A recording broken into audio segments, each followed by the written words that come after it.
Usually if you do it, it knocks out the cold. That you don't have it for 3 weeks, you have it for 3-4 days. Okay, everyone, I am back. I know I was off the grid since last week, Saturday night, Matzah Shabbos, when we did have Fabrengen over here, which was very, very powerful, very special, but it wasn't such a clear recording. But here we are. I simply was having a little cold this week and was not up to teaching. It's very hard. Probably the cold mixed with a little Yetzer Hara for me not to teach, evil inclination. But that only shows, because these classes are so important, how much energy is, I feel like, the battle in order to just sit down over here and teach. It's not easy. Anyways, I'm feeling a little better today. I don't say under the weather. That would be the regular way of saying under the weather. But a Jew is never under anything. Weather is nature. And tonight is Hanukkah. We have to lead off with Happy Hanukkah, everyone. Hanukkah reveals that when we dig deep inside ourselves, we uncover our godly essence, and from our godly essence, we are not under anything. We're not under nature, and therefore we can't be under the weather. So the body could sometimes go on a dreidel spin a little bit. So sometimes you have to respect the body a little bit, give it a little rest. And but now, Baruch Hashem, I'm back, and let's hope we're going to have a really good learning tonight. So tonight's class is going to be part 3 from what we've been learning the last 2 Thursdays. We're learning a phenomenal discourse connected to the holiday of Yutes Kislev, which we had last week. It was connected to 2 holidays that we had. One was Yud Kislev, and the other one was Yutes Kislev, which are the 2 holidays of Padah B'Shalom Nafshi, which means that Hashem, the redemption of the 2 Chabad Rebbes, the Mittler Rebbe and the Alter Rebbe, on the 10th of Kislev and the 19th of Kislev. Both of them said the verse that King David said, Padah B'Shalom Nafshi, that David HaMelech said, "You have redeemed my soul in peace." And we were explaining that their redemption, when they came out of jail, these great, phenomenal Kabbalists and saintly people, Hasidic masters, who introduced Messianic light into the world, and they're founding fathers of Chabad Hasidism, which is the light of Mashiach, and their redemption from their whatever oppositions that they faced is the redemption of Mashiach. That's why they use the same verse that King David, who's speaking about of his personal redemptions, but his personal redemptions are much more than just his redemption in his personal life, but rather relating to the offspring, to his future offspring, which is Mashiach. Mashiach is going to be redeemed. And when Mashiach comes, we're all going to experience the ultimate redemption. Now, the emphasis over here in that verse is as the mimer, this discourse. Now, the Mittler Rebbe said this discourse. The Mittler Rebbe is the second Chabad Rebbe.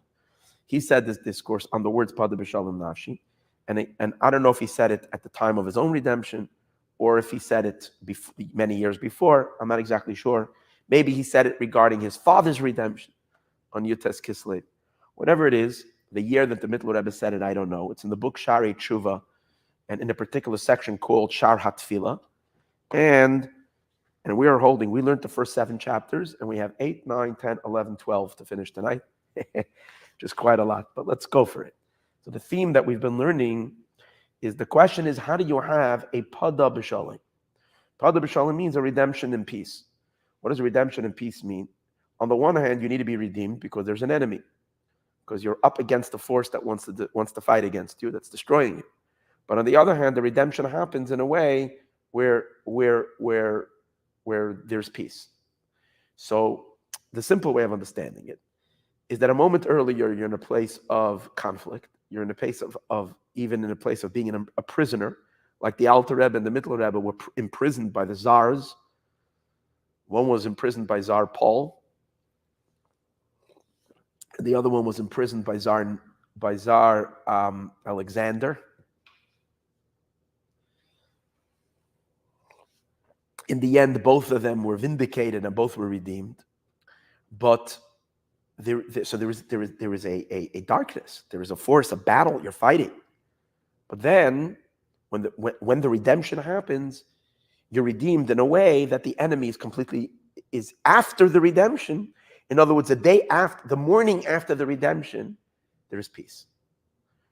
Sometimes you can be redeemed from a certain situation, but there's still an enemy. For example, last week we saw hostages coming out. Hostages came out, but there's still an enemy. First of all, there are many hostages that are still there. Secondly, there's still a threat. They're still shooting rockets.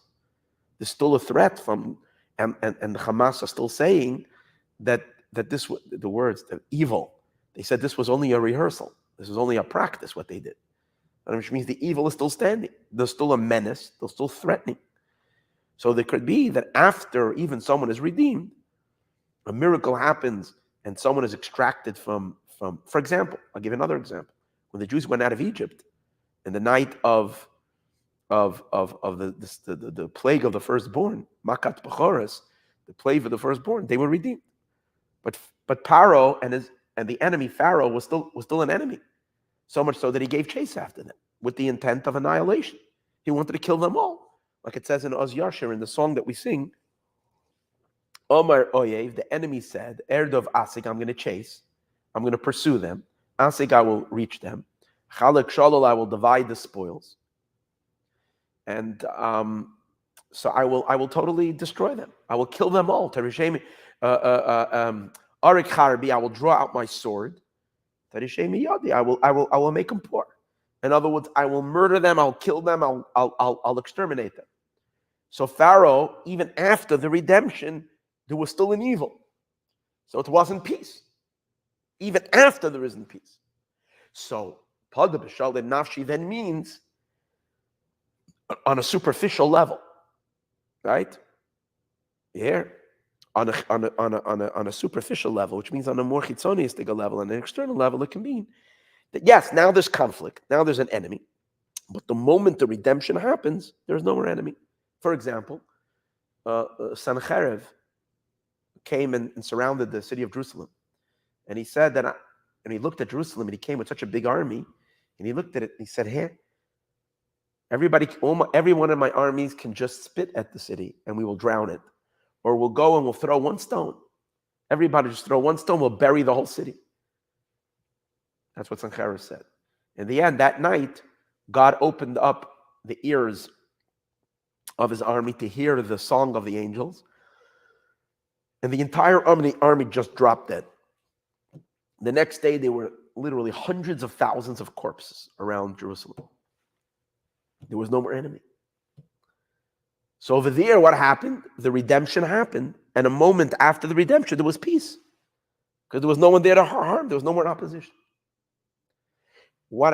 And so that could mean, or even better, your enemy gets gets beaten up so badly. There is such a defeat of the evil, of the force of darkness, whatever it is, that they surrender. Or even deeper than that, not only they surrender, but they can actually be transformed. They become your friend. They say, "Oh, you know what? I'm convinced.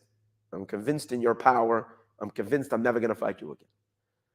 So these are all different levels of shalom. One is the enemy is completely crushed, destroyed. The other one is the enemy surrenders, not destroyed, but he surrenders, is subdued and surrenders. And the third level is that they're transformed. However, the point over here is that the shalom, the peace, happens after the redemption. At the time of the redemption, there is still conflict. After the redemption, for example, a moment before the plague of the firstborn, there's still conflict. A minute later, there's no more conflict. It happens afterwards, after the redemption. What happened by the Alter Rebbe?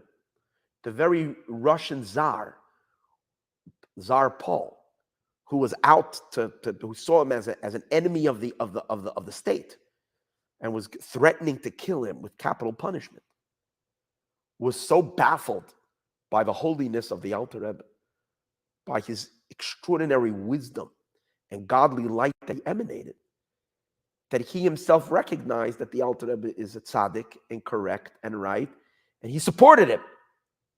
But that happened after the redemption.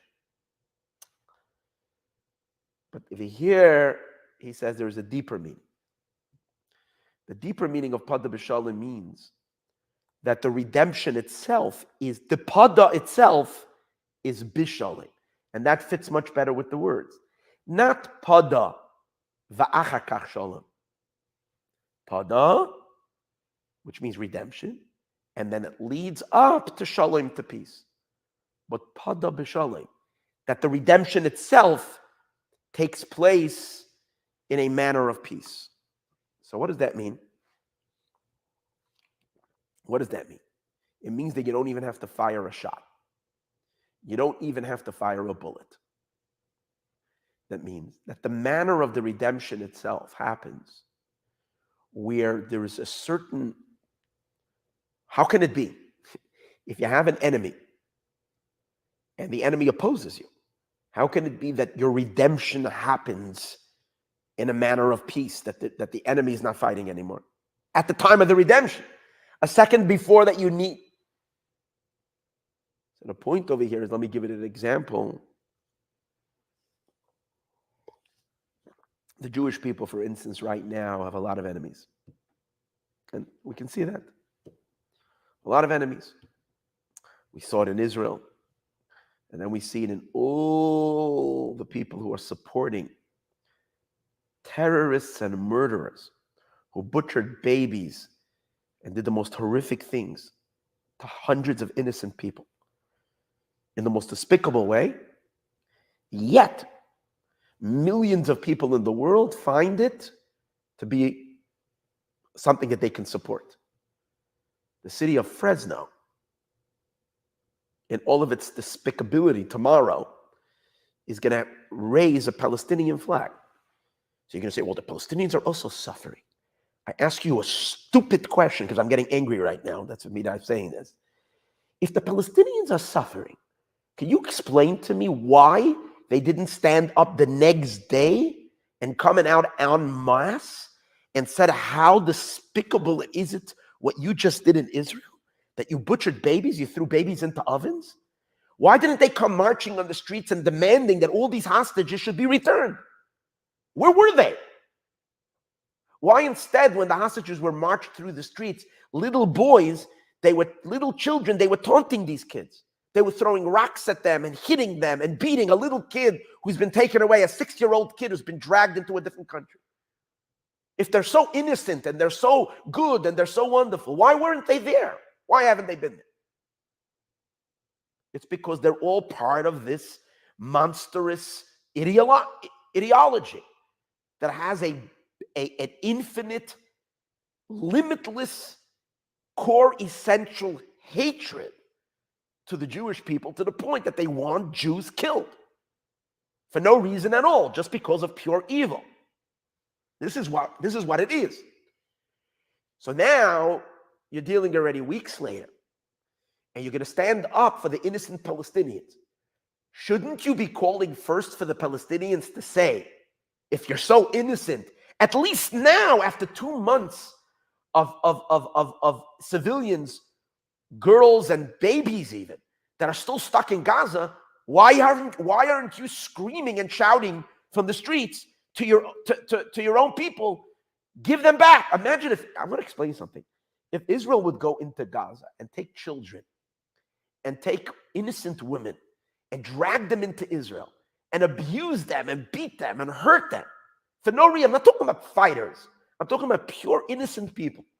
If Israel would do that, do you understand that the entire Israel would be standing in the streets and protesting their own soldiers and throwing eggs at their soldiers and screaming, what are you doing? Because these are decent people, good people. So Fresno tomorrow is going to raise and put on in the middle of their city a Palestinian flag, while Jewish blood is still spilling, because the atrocities are not over. That means you're supporting evil, literally supporting evil. So, okay, so what do we see from here? And this is all, I just got carried away. We see from here that there are still millions of Jew haters around the world who, because it's the Jewish people, and so has been already for thousands of years, that there is a cancer that has plagued humanity. And I know God was the one who orchestrated it, but there is a cancer that has plagued humanity for thousands of years, that the Jewish people are hated. And I know there are many people that are not Jewish who listen to this class who you don't feel like this at all. And that's because you're blessed people, because you're beautiful people, and you're godly people, and goodness fills your soul. But for whatever reason, there is a lot of people, and we're talking about millions of people, who have an animosity to the Jewish people. And they hated the Jewish people when the Jewish people were rich, and they hated the Jewish people when they were poor. They hated the Jewish people when they were successful, and they hated the Jewish people when they were not successful. They hated the Jewish people when the Jewish people were religious, and they hated the Jewish people when the Jewish people tried to assimilate and were not religious. They hated us in every single possible way. It's an irrational hatred that just sits as a cancer, as an anti-Semitic cancer, and it's responsible for unspeakable brutalities but here's the thing. What's really, really astounding is if you look at history, and when you see how much the Jewish people contributed to the well-being of mankind, how many good things the Jewish people brought to the world, how much blessing the Jewish people brought to the world. And yet we're not talking about a race of criminals. We're not talking about a race that brings curses and dark stuff and are vile and despicable. I'm not saying there are criminals amongst the Jewish people as well, but that's not the majority.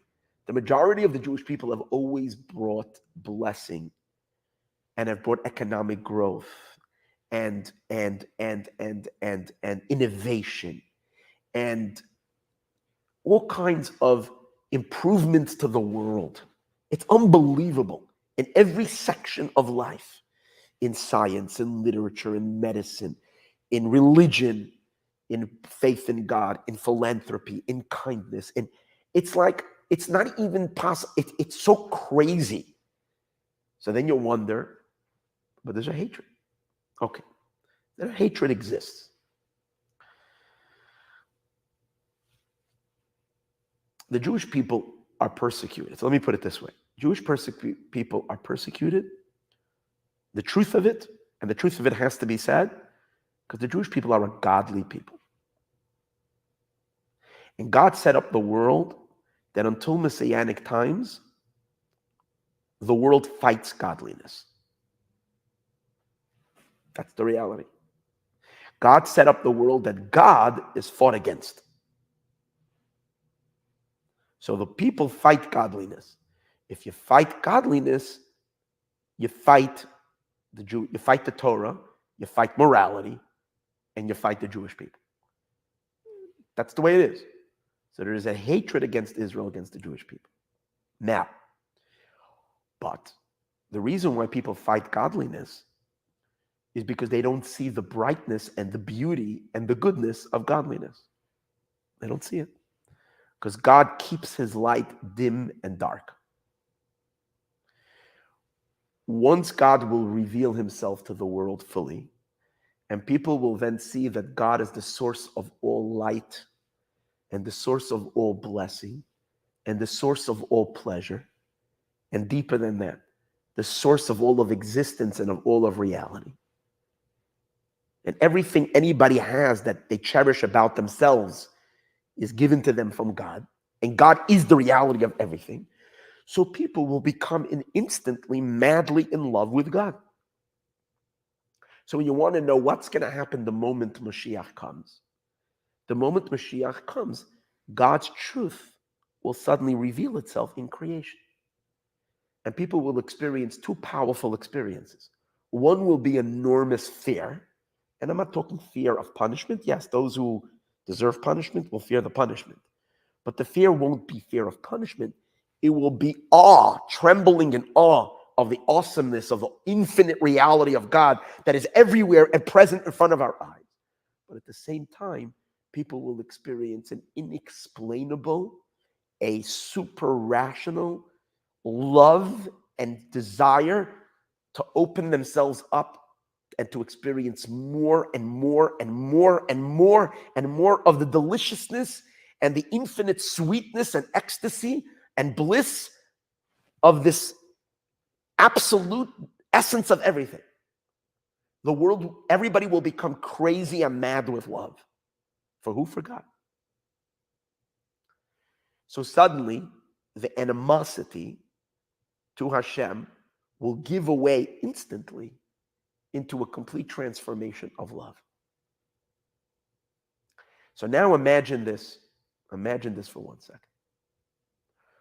All those horrible, horrible people that are caught. I'm not going to say horrible people. I believe many of them are not horrible people, just completely misguided. Young people in colleges that are thinking they're fighting for morality. They're fighting for the underdog, the poor Palestinian people. They're thinking they're fighting for a good cause, okay? And they see the Jew as the Jew being the source of evil, the Jew being the monster, the Jew being the Nazi, right? The reason they can feel this way is because godliness is concealed. Since godliness is concealed, the light that's on the Jewish face is also concealed. So when you look at a Jew, you don't see the godly light. You sense the godliness in it, but you don't see the beauty of it, the light of it. I'm just imagining something right now. It seems from all the prophets that once Mashiach comes, the nations will experience enormous, enormous respect and awe and love to the Jewish people that will be indescribable. That's what there's many, many prophecies talking about. The people that have been so downtrodden are suddenly going to be lifted up. They're going to be elevated to the highest status. So imagine this happening.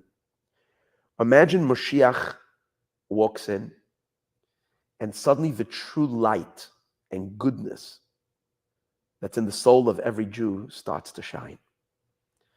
And suddenly you don't see all you see is this brilliant fountain of blessing, of light, of wisdom, of goodness issuing forth from every single man and woman of the Jewish people.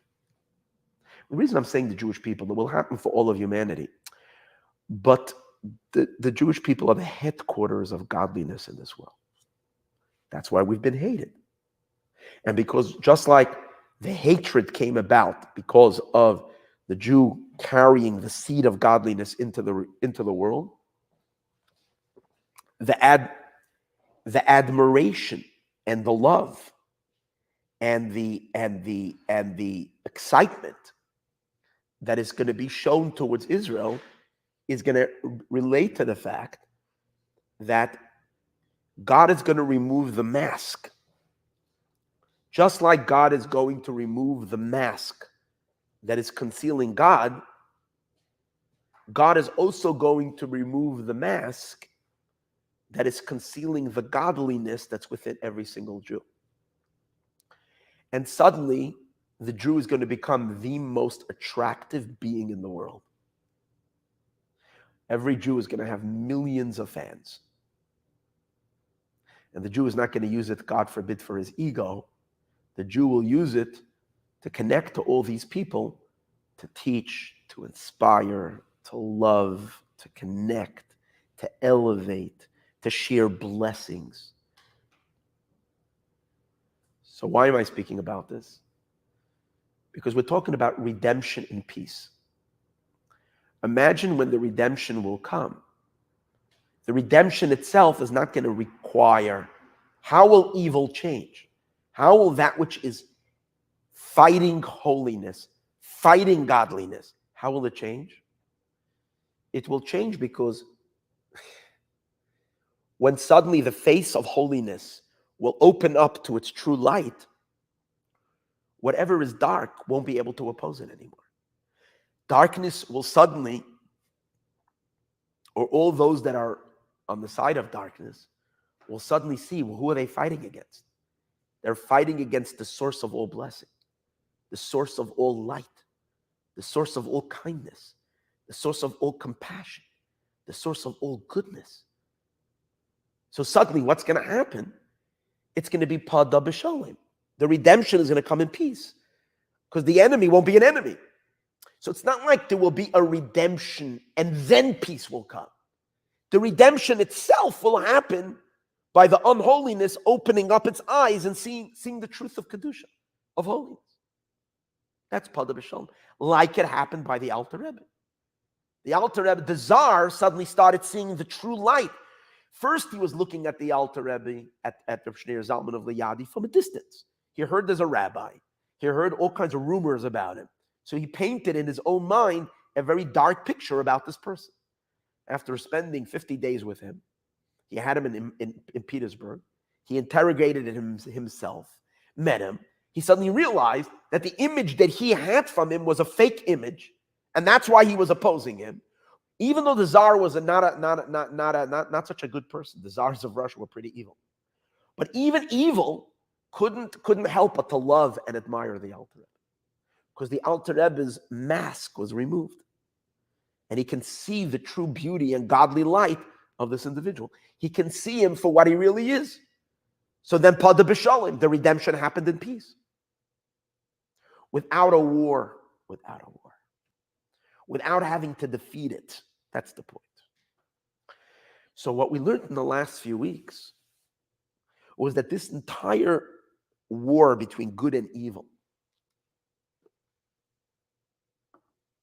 so let me before I bring it back to our personal conflicts, because that's really where the mimer is going, to explain this in our own selves, because we have a dark side within ourselves.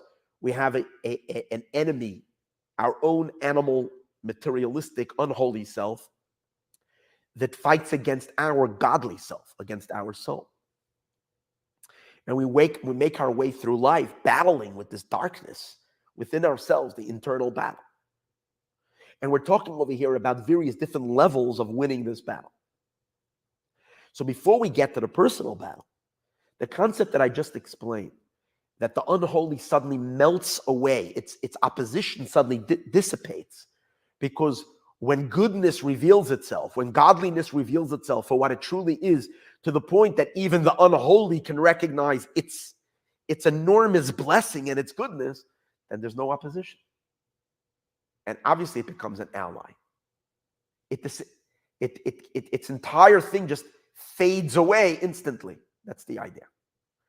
So we see that historically, let's see this play itself out historically. Initially, in the earlier times of history, when the Jewish people who represented monotheism, belief in God, first began to make their presence and their imprint into the world. Okay, the entire world is filled with pagans. The entire world is living in entire corrupted, anti-godly life, primitive type of a life. And such despicable brutalities were committed 2,000-3,000 years ago, the way cultures butchered each other. It's unbelievable. The amount of cruelty, the amount of viciousness. You know, what you saw Hamas doing was natural, I think, 3,000 years ago. Certain tribes would attack other tribes, massacre their children, rip their and do the most horrific things to their women, and kill they literally, what would they do? One of the things they would do, they would scalp people. They would literally rip their heads off. They would cut under the skin in the head, get their fingers on there, and rip off their. I mean, you wonder what kind of horrors people were capable of doing, and that was normal. And that is because there was no sense of dignity for the human being. because there was no sense of that the human is God's representative in this world. A human has a higher existence. So people were just living on such an animalistic basis. And they had gods, they had many gods. The whole point of the God was the God that serves me, not me serving my God. And if I serve my God, it's because if I serve my God, God will help me and I have my God. I mean, the whole situation was such a corrupt environment. Okay, that was thousands of years ago. Now the Jewish people come to the world with a set of a deeper understanding of existence, an awareness of one God, and a commitment to serve this one God. And God gives them teachings of morality and ethics and respect for life and ways of behavior that God intended humans to behave with. So when Jews came onto the scene and started doing this, what do you think? Many, many, many peoples around them were really, really, really angry. We're disturbed by it. We're not happy with this new ideology coming to the world. It disturbed their way of life. And they weren't going to have it. So the Jews faced much opposition. How did the Jewish people win their battles? They won their battles throughout, not through their enemies recognizing who they were. They had to fight and they had to defeat their enemies. That's what King David, he fought wars. He fought wars. In the wars that he fought, he had divine assistance and he was able to crush his enemies. And then there were times that evil won. It worked both ways. If you read through scripture, there was times like this and times like this. And when the Jews repented and they evoked God's mercy, then holiness overpowered the unholy. And so it was back and forth. So there was a battle. There was a war going on. And holiness sometimes would triumph, sometimes it would lose. Then came, so King David, and this idea of holiness battling the unholy was kind of characterized by King David's time. And when we say King David's time, we mean from Moses until King David. Moses too had to fight wars. The giants came to fight him, Og and Sichon. These are two giants that came to fight him. Amalek came to fight against Moshe and the Jewish people. So Jews were fought with major enemies. They had to fight. Joshua had to fight the empires living in the Canaanite nations.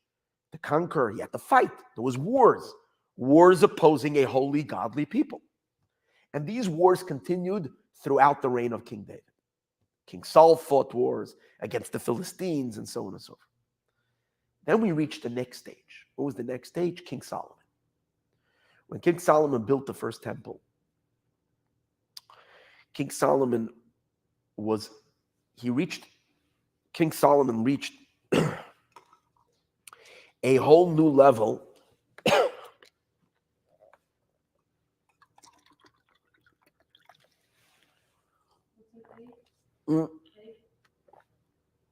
Sure, there's hot water.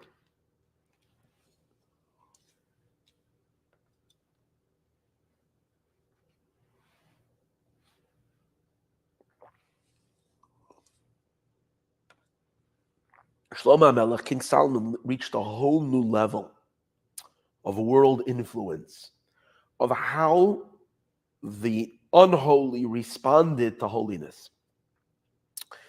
Because King Solomon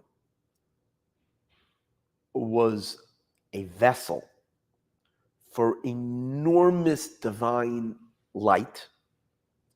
Remember I said earlier, when holiness turns on its light, when you turn up the volume, there is in the, it's not it? It's not hot? Okay, no, 1 second, the chinik, the tea kettle. It's not hot? What?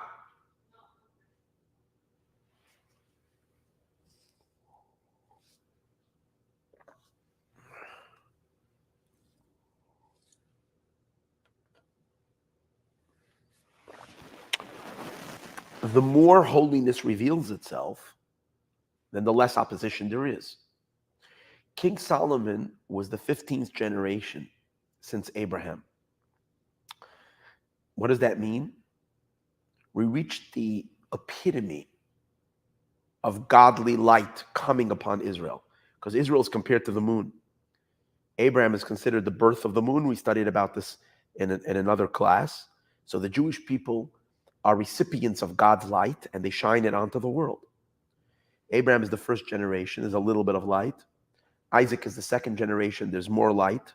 Jacob is the third generation. There's godliness. There's already more light. Seventh generation is Moses. It's already like the moon is already halfway full by the seventh day. But King Solomon is the 15th generation. So the moon is receiving God's light to the fullest. And when the moon is shining with such light, the enemies of the Jewish people were blown away by the enormous brightness of King Solomon. There was so clearly a divine presence upon him that even evil, that was still evil wasn't rectified yet, but even evil had to surrender itself without a fight, without a war. There was no fight, there was no physical battle.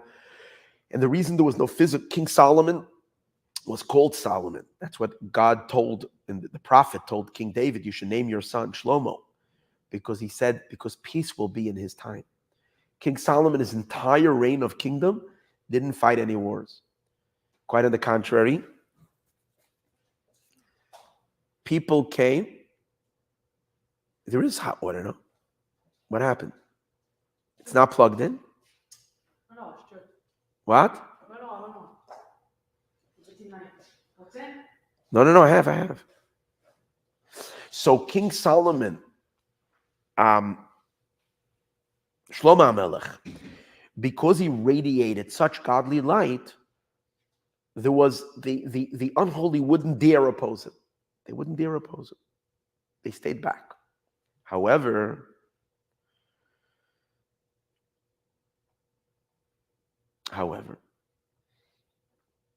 even King Solomon's light, even King Solomon's light did not transform the unholy for it to forever and ever, for it forever to change its opposition. Shlomo HaMelech didn't fight any wars, right? Shlomo HaMelech didn't fight. What happened?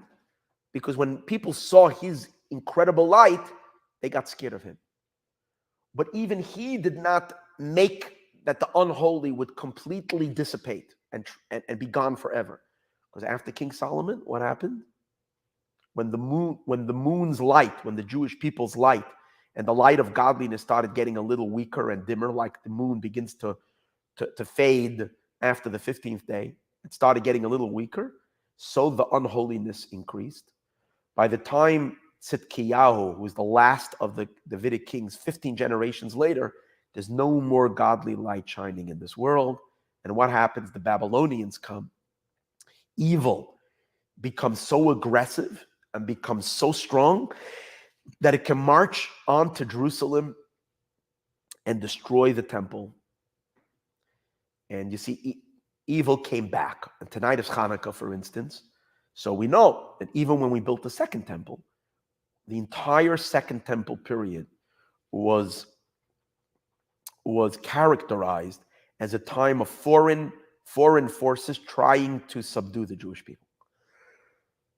First, it was the Jewish kingdom in Israel was supported by the Persian Empire, but was still under their thing. And then the Greeks came along, and Alexander the Great, and the Jewish people somehow he kind of saw value in the second temple and in the Jewish people. He respected their knowledge and so on and so forth.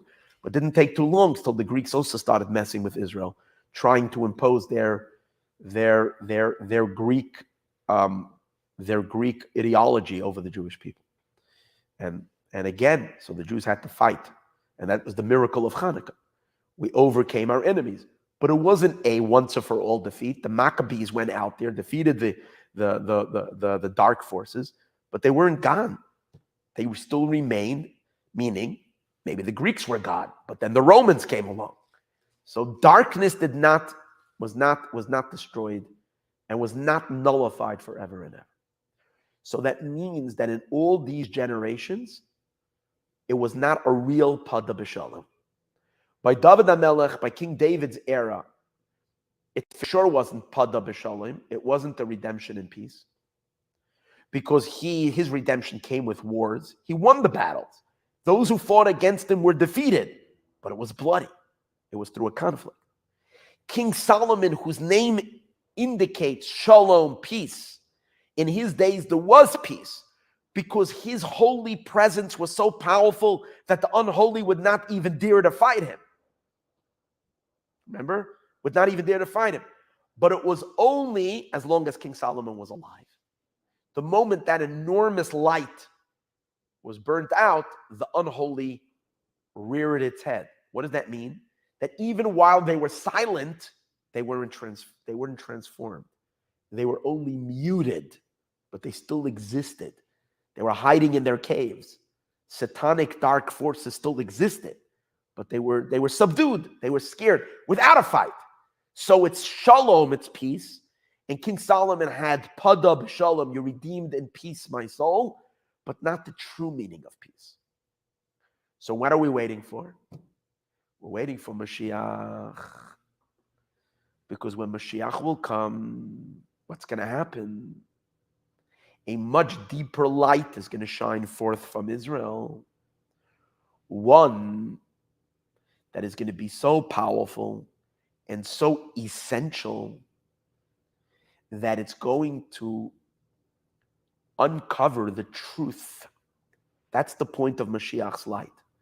Mashiachs Light is not inspirational.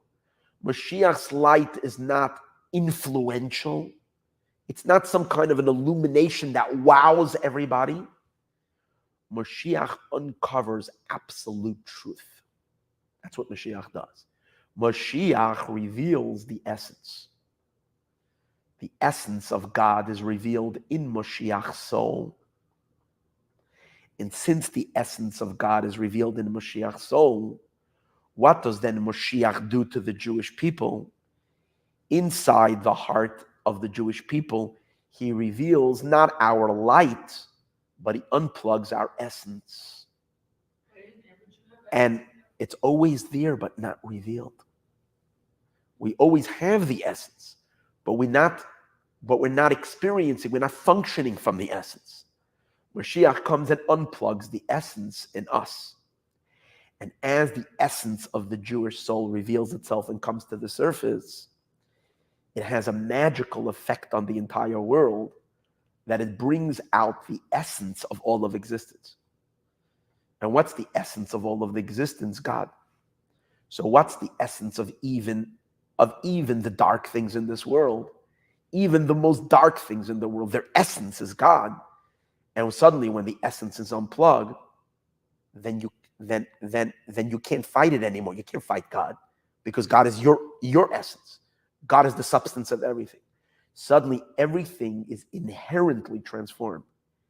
Everything is metamorphosized from its deepest place. That's the transformation. And that's what we're going to learn about today. The deepest level of peace.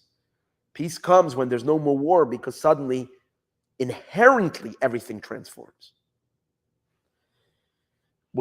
I only spoke about this very little because we're going to learn about it inside the discourse today. The third level. In the last two classes, we discussed the first and the second level. The experience of battle. We also discussed the experience of shocking the enemy with enormous light. And then a much deeper level. So let's translate that into our own conflict, because there is the macro and there is the micro. That's how this discourse works. It explains things historically, and that's why this class is called the final battle, within and without. Without is the big world, to see how holiness and the unholy are wrestling and are in conflict with each other. and how the world kind of works out this conflict as it makes its way through, as it reaches different levels throughout all of history. Good and evil battle with each other, but ultimately goodness will win because truth has to prevail, right? That's on the global scale. But each and every one of us is the entire world. Every single one of us has this battle going on inside our hearts. So now the question becomes, when we fight our own evil, we can fight it on three levels. And here is the main theme that we were learning in the discourse. The lowest level of the battle is when we turn on. What are we battling? We have a godly soul, a godly influence in our life that wants to live a godly life. A godly life means that I live my life in service of something bigger than myself. I live my life in service of God's purpose. That's what it means to live a godly life. To live in accordance to God's purpose. That means my life is not here for me to have a good time, for me to just pleasure myself and just make myself happy, but I am here to be an instrument to facilitate something of a higher godly purpose which comes through me. And I'm serving that purpose. I'm serving something bigger than myself. And that bigger self ultimately is God. And that's what it means to be a godly life. We all have an influence of godliness. That means we all have an innate drive to live this godly existence. Okay? In other words, when you wake up in the morning, you have you can live the life of your godly soul. So we learn in Chassidus that what's pushing us to live this higher life, we might refer to that as our better selves, our higher selves. We tune into a deeper self that wants to serve something bigger. So I can live my day thinking about how I can contribute to the world. I can use my energies to do good things. Or God forbid, we have another influence in ourselves. We sometimes call it evil inclination. But in a broader sense, it's referred to as selfish living. Not necessarily evil, just a selfish living. In terminology of Hasidism, mystical terminology, it's called the animal soul. That means a being that is a bit narcissistic, that just wants to enjoy itself, that's all. So I live to have myself feel good. I look to enjoy myself, to have instant gratification, and to squeeze as much physical and enjoyments I can from my life, and get recognition and fame and money. But these are all selfish interests. It's not I'm serving something bigger than myself. I'm bowing down to myself. That's what it is. So I'm locked in my own self. So I can either be locked in my own self, and that's the drive of my animal soul,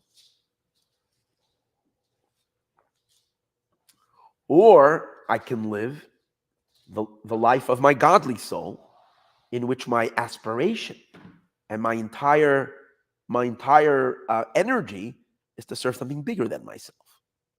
So now the question is, and this is where we're learning in the past 2 weeks, at which level is this influence coming in? There's these two influences, and they clash with each other. Every day we experience the battle.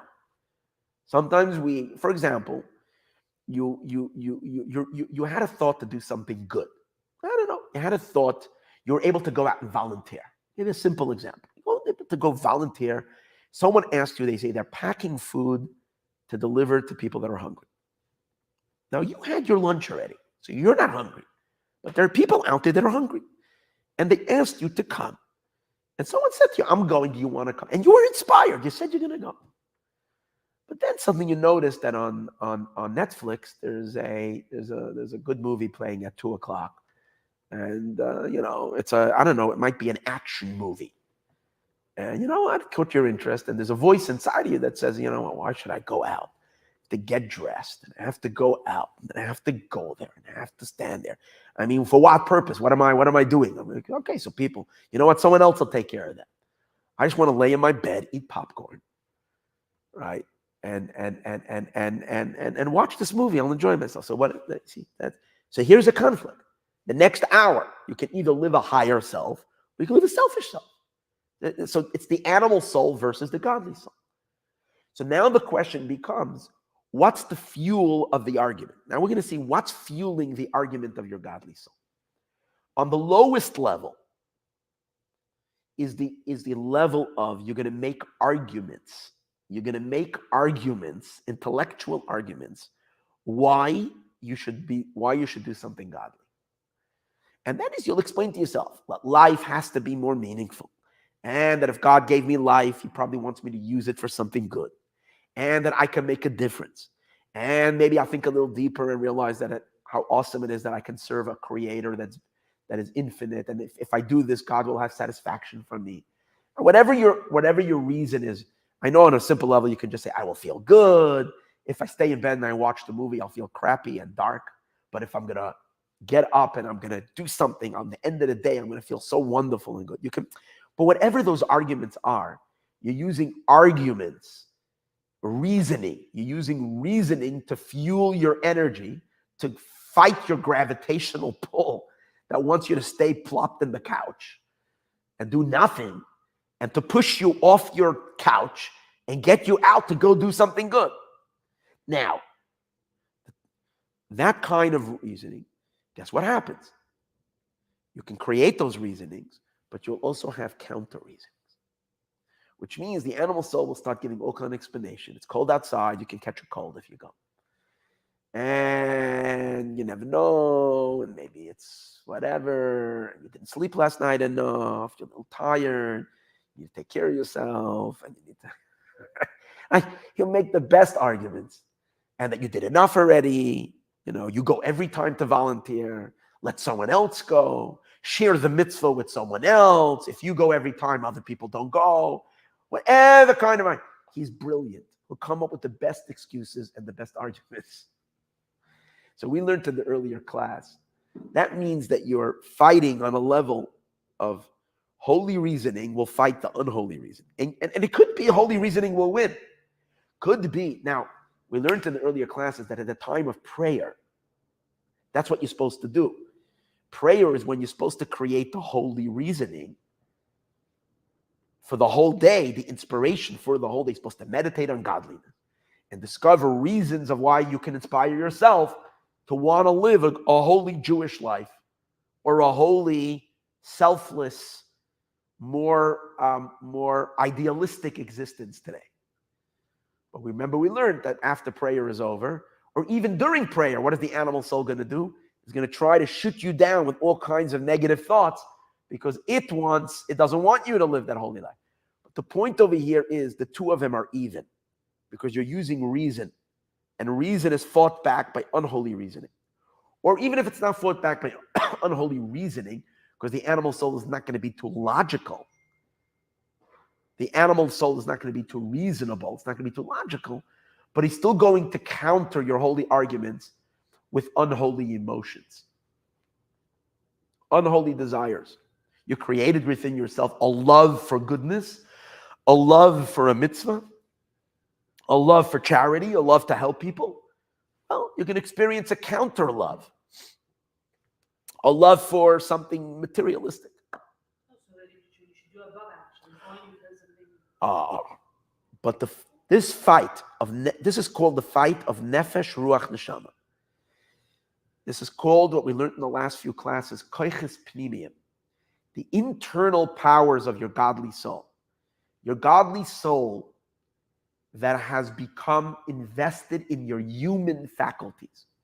In other words, you are using your human faculties to inspire you based on, now why are your human faculties speaking such lofty ideas?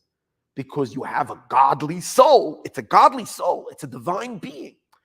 But it's a divine being camouflaged in human powers. So you're using your human thinking. Now, just like we have holy human thinking, we have unholy human thinking. So our holy human thinking can clash with and wrestles and it fights. Like we learned last week, the battle between Esav and Yaakov and Esav's malach, Esav's angel, they're wrestling all night. This is one level of war. Even when we win, we learned last week, even when we win this battle, first of all, it can be maybe only temporarily. Secondly, even when you win, you come out wounded because you experience the back and forth of the unholy. And there's a much better way to fight a war, a higher way. That, by the way, this first level is called the battles of King David. You're literally engaging the enemy. And there's a higher way. You fight the battle like King Solomon. What does that mean? Instead of using your power of your mind, of your intelligence, to become the source of inspiration and drive in your life, to create holy drive, to overcome the animalistic drive. In other words, instead of using human reasoning, the nefesh, ruach, neshama, which are the powers vested in your human mind and your human condition, go much deeper than that. Watch this. Raise yourself up to your pure divine energies. There are certain powers, certain our soul, our godly soul, not the whole soul is vested in the body. Most of the soul hovers above the body, which means cannot be fathomed by human reasoning. So what does that mean? So mostly it's the subconscious, but it doesn't mean it has to be subconscious. You can open yourself up and hear the voice of your soul that's beyond your human faculties. You can hear the divine calling of your soul. What does that sound like?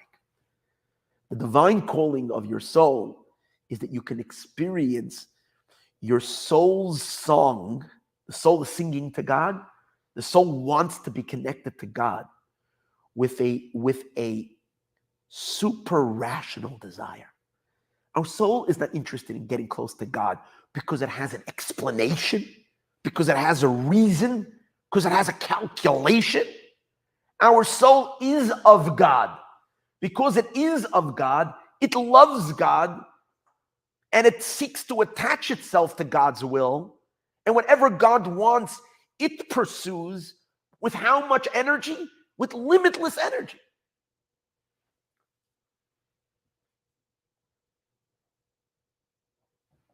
So what are you basically doing? What are you basically doing to experience this? In order to experience this, you have to peel away your mind, and you have to allow the unfiltered soul to like emerge into your consciousness. Now, how do you do this? It's either you merit it or you don't merit it. I know there's a lot of people who listen to my class. I read the comments. I know I don't answer always on the comments, but I do read a lot of the comments. And I'm amazed that I can tell that a lot of the listeners in this class, especially those who come on Thursday night, are super sensitive spiritual giants, really. And I'm sometimes amazed at the enormity of the energies that people are speaking of. But what I really see is that you have people that simply tune in to powerful spiritual experiences that they can't even explain. But it's almost like this energy is like taking them and lifting them up with desires that creates a certain madness, a certain like melting energy where you just want to melt into something infinite. And you get frustrated with the darkness of your own limitations. And there are super spiritual people like that. So on Motzei Shabbos, which means Saturday night, the past Saturday night, I was talking this concept. I was talking by the Farbrengen here. And I was saying this is what tzaddikim, righteous individuals, especially the great Hasidic masters, they experienced this maddening love to God that was not based on reason. It was like they could experience the pure infinite desire of their soul. This is coming from the transcendental part of our soul. Now, when you use that energy, and that energy is revealed into your consciousness, and you experience this infinite, powerful desire to God, the desire to do a mitzvah is so magnificent. It is so strong. It's exponentially stronger. It's literally exponentially stronger than when you're using your human faculties to create your inspiration. Because human is limited. So whatever you will create is very limited. This is a much deeper level of soul. This is the difference in Shema between loving God b'chol levavcha or loving God b'chol nafshecha. B'chol levavcha means with all your heart, with your internal powers, using your mind to inspire your heart, using your human faculties to drive the inspiration and the drive. Here you're going deeper. You're loving God with your entire soul, more than what you can conceive in your limited human faculties of your mind. It's almost like an out-of-body experience almost. While you experience it while you're in the body. It's almost like a certain surge to God takes over that you lose control over it. I would say I never experienced such love to God. The only time I do, the only time I experience these experiences is during the 10 days of repentance between Rosh Hashanah and Yom Kippur. If I'm up alone in the middle of the night and I take out Psalms and I say Tehillim, and it's very strange. Either it works or it doesn't work. Sometimes I try, you can't force it. I sigh and I say the Tehillim and nothing moves. It doesn't open. And I'll try for a half an hour. I'll see it doesn't work. I'll go back to sleep. It's just not going. It's like it doesn't happen. Sometimes I start saying, and before I can even know what happens, suddenly it's like my soul bursts open and I'll weep and I'll cry uncontrollably. Sometimes for a half an hour, 45 minutes. And it's like, I feel like there's something in me that just burst open. And if it doesn't happen the entire 10 days of Teshuva, I try to make it happen at least Rosh Hashanah by night, Yom Kippur, or Shabbos Teshuva, during those days, because those are the times when you're more privy for that to happen. The soul is closer, God is very close, and it's meant to be times that your deeper self can emerge into your consciousness. But if it doesn't happen Rosh Hashanah, and it doesn't happen the 10 days, it has to happen. By me, it must. Yom Kippur by night. That's why I don't go home Yom Kippur. I always stay in shul. I sleep on the couch over there. And I make sure that automatically I'll wake up in the middle of the night when no one is here. I'm alone. It's just me and the shul. And I'm just alone. And I say Psalms. And then I can go through an entire box of tissues because I just can sob uncontrollably. And it's my deepest moment with God. And I know it's almost like it's not my conscious self. It's not my regular self. It's like my soul opens up from the deepest core. And at that moment, I just want to be close. And I never want to separate. I just want to be one with him. And it comes through the pain of all the times when I realize my life is not consistent with the godly. When I allow my unholy self to control my existence, control my decisions. And I get frustrated and it hurts. And that pain bursts open. Sometimes I experience as a pain for the Jewish people, for the suffering of exile. How long are we going to be in exile? But I feel it's not my personal, it's nothing to do with my head. It's like I use my mind and meditation a little bit, but the point over here is not to stay in my mind. The point over here is to open up, to turn the key to the deeper soul and allow the doors of the superconscious to spring open. And then this powerful godly dam breaks open. And I know in those minutes, I'm not the human self that I am. I'm allowing the spark of God that's in me to shine. And for me, that's Yom Kippur. And if God forbid I can go by the 10 days of Teshuva and not experience that, I literally would feel dead the entire year. But because I have that every year, that experience from when I'm a teenager, this is my entire preciousness of the entire year. So for me, but it shouldn't be only Yom Kippur. People should be able to experience these super powerful experiences of soul energy gushing forth beyond intelligence, beyond understanding, beyond reasoning. What happens to your animal soul when such a powerful emergence? What happens to the animal soul? What happens to the animal soul is it is blown out of the park. It cannot counter such light. What happens is it's completely bang. It's not like the argument that goes back and forth. What happens when you inspire yourself with your human faculty? There you can experience counter arguments. The drive can be driven because we have two types of drives. We have a holy soul, we have a dark soul. So the holy soul gets to give its arguments, the unholy soul gives. But when you open up that deep reservoir of depth of soul and allow that to come forth, the animal soul is just so shocked that it's silenced. However, we learned last week that that's like King Solomon. It's like King Solomon. Because it's not like after the days of King Solomon, we never heard of the animal soul ever again. The animal soul, King Solomon is around, but he dies. And after he dies, what happens? The light starts becoming a little dimmer. And guess who pops back up again? The unholy, the evil forces in the world slowly but surely began to pop their heads out of their little foxholes or spider holes or whatever they call it, and they started popping back up, and to the point where they became so powerful that they took over the entire world, and the temple was destroyed. King Solomon's temple was destroyed, the other temple was destroyed, and an enormous darkness came over the world for thousands of years. That means they're still around.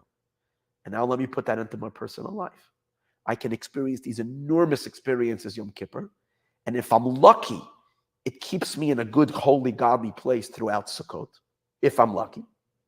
Sometimes my animal soul gets impatient already before Sukkot. It's just 3-4 days, and it manages to it wants to it can't stand that, I decided that my life will be godly, and it tries to fight back. But after Sukkot, and after Simchas Torah, and after that, Hamas is back on the scene. The internal Hamas, which means that I thought that after I experienced such longing to God, the fire of my godly soul burnt out every other fire. I'll never ever experience a satanic, I don't mean satanic, but a dark desire. I'll never ever want to do a sin again. I'll never have any desire for anything that's not godly. And guess what? I find out a few weeks later, I have the same cravings that I had before Yom Kippur. See, the dark stuff come back. Sometimes they come back stronger than they ever were, which is scary. Because you wonder. So for a while, they're knocked out, but they'll come back, and sometimes uglier than they were even before. You know why? Because they're hungry. They haven't been fed for a while. So they've been they've been emaciated. So now they're seeking to compensate. Which means that uncovering that dimension in your soul is not the ultimate. What do we have to do? We have to unlock even deeper.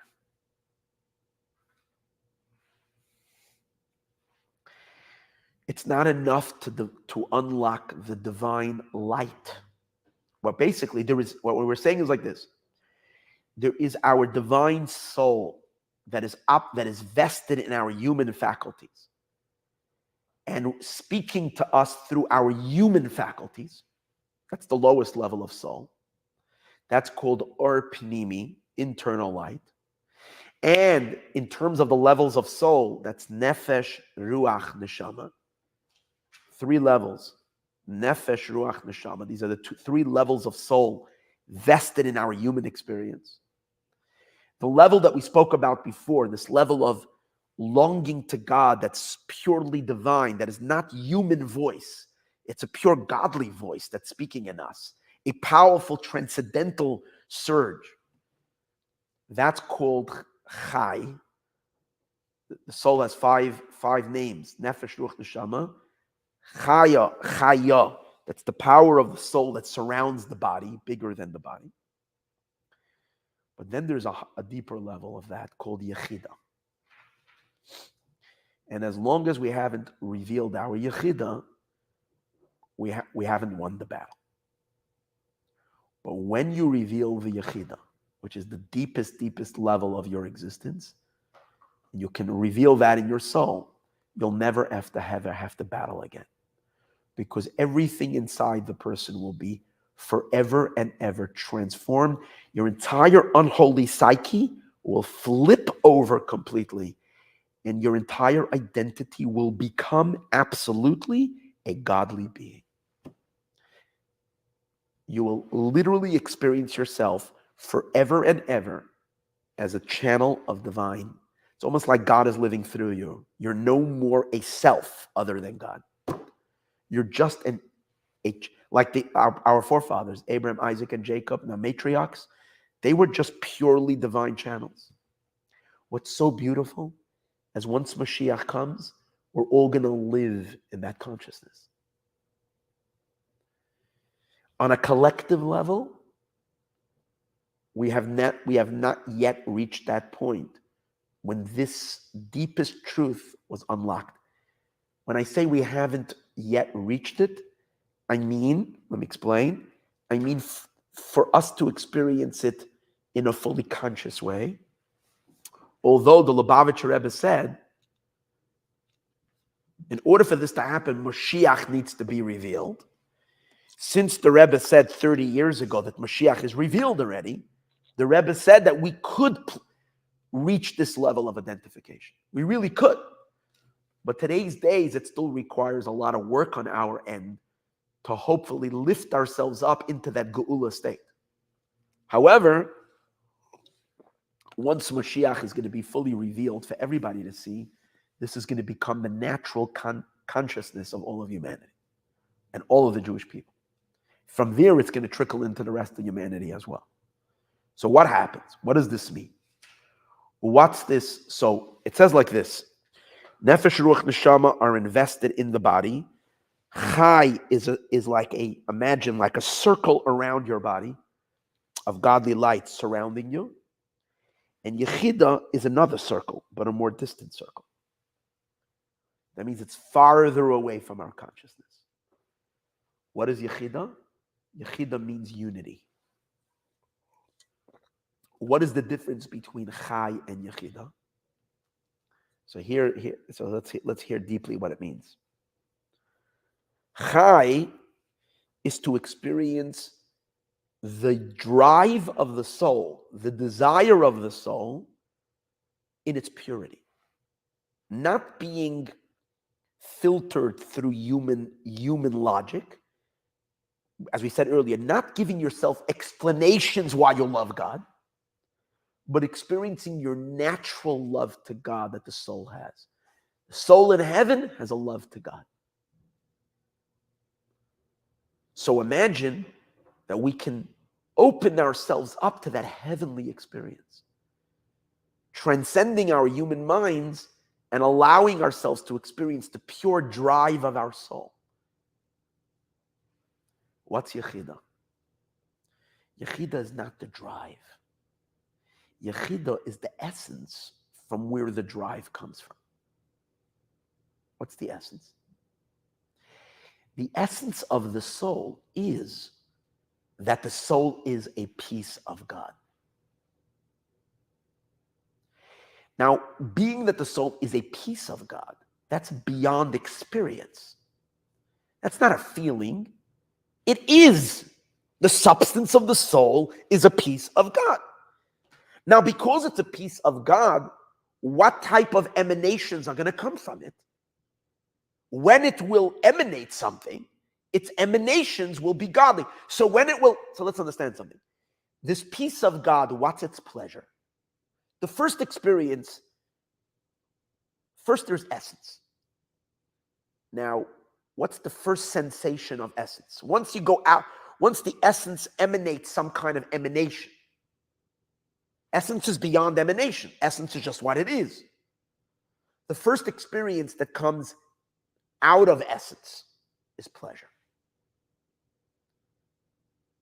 So for instance, if you have a soul that comes from light, from God, and is a piece of God. This is very powerful. If you have a soul that is rooted in God and is a piece of God, so what's going to be its pleasure? Its pleasure is going to be in God and anything of God. So the pleasure of the essence is it seeks to find pleasure in God. That's all it wants. In God or in anything godly in the world. A mitzvah, anything, or another soul. You love people because you love their souls, because every person has a piece of God in it, and you love people.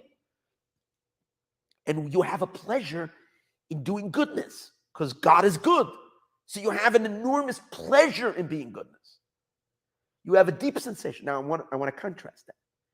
If you have a soul that's rooted in Satan, in satanic darkness, so then what kind of pleasure do you have?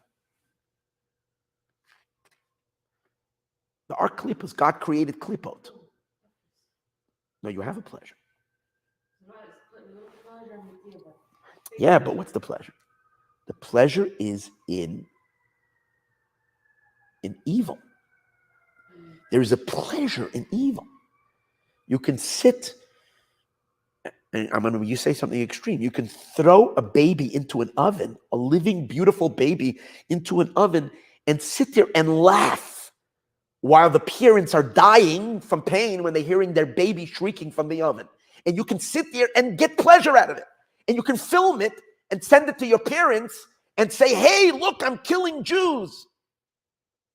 That's when you have a soul that's a Amalek, who's rooted in evil. So the pleasure that comes out is a satanic, dark, horrific pleasure.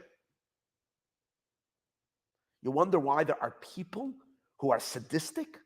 They have a deep pleasure in now I'm not saying now, that means they're born with an evil soul. We all have two potentials. We all have a little bit of that dark side. The question is which one we choose to follow. Do we open ourselves up from our godly soul, or do we open ourselves up from our dark soul? That's the darkness. So the first thing that happens, one second, is there is the essence. One notch away from the essence is pleasure. And you should know that this pleasure that we're talking about is primarily subconscious. It's like the deep underlying pleasure. Like when we wonder why we're driven towards certain things. Like all drive of a person, you got when you think deeply, what's really driving me? Why am I driven for this? Why do I? So if we can do a psychoanalysis of our soul on a very, very deep level, you have to ask yourself, where's my pleasure? What's the silent background pleasure that's driving?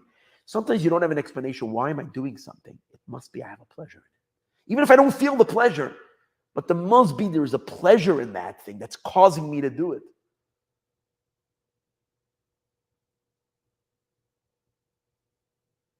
I'm saying that pleasure is very hidden. There are revealed pleasures, but then there is an ocean of pleasure. It's almost like an ocean of pleasure that's very, very subtle. That's the background. So the godly soul is a piece of God. Its first revelation, which is already not the soul itself, it's the experience of it. It's already an experience that's pleasure. Now, pleasure is the source for a more external experience. What's the more external experience? Outside of pleasure, which means closer to our consciousness and to our everyday feelings, that's desire. Desire follows pleasure, because wherever your pleasure is, that's what you desire. Pleasure is, so to speak, the motor and the fuel of desire. What causes a person to desire? Let me ask you, if you desire to learn to study, if you want to study, you want to come to this class, you want to study, what's motivating the study? It's just because plain pure intellectualism? No. You want to come to this class, you have a desire. Why is there a desire? Because you know whether you're conscious of it or not, you have a pleasure studying. It's kind of like it's evoking a certain deep sensation, a pleasure. It's consistent with your pleasure. So there's essence, there's pleasure, and then there is desire.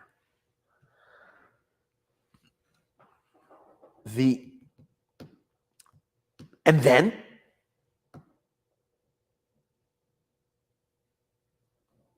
after desire and pleasure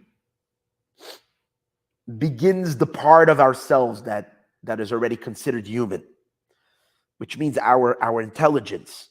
Then there's a filter. After desire, there's a filter. So therefore, pleasure and desire can kind of hang out mainly in our subconscious or superconscious. Then there's the mind, there's the reasoning. That's when it starts coming into vessels, containers. There's reasoning, and that creates emotions, and emotions drive thought, and thought drives speech, and speech drives behavior.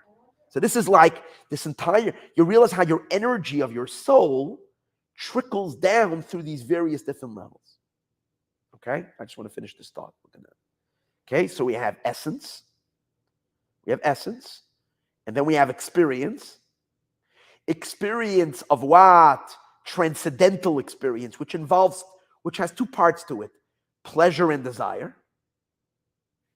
And Kabbalistically, that's called Keter, the crown. Because it hovers above us. And then there is Chabad, Chagas Nehim, the 10 faculties. That's the filterization into consciousness.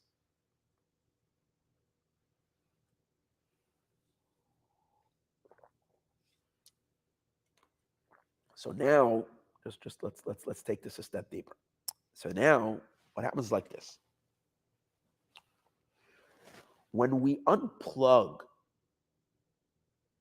the high level in our neshama, in other words, when we open ourselves up to more than just our mind, and we allow ourselves to experience this desire to God, what are we feeling?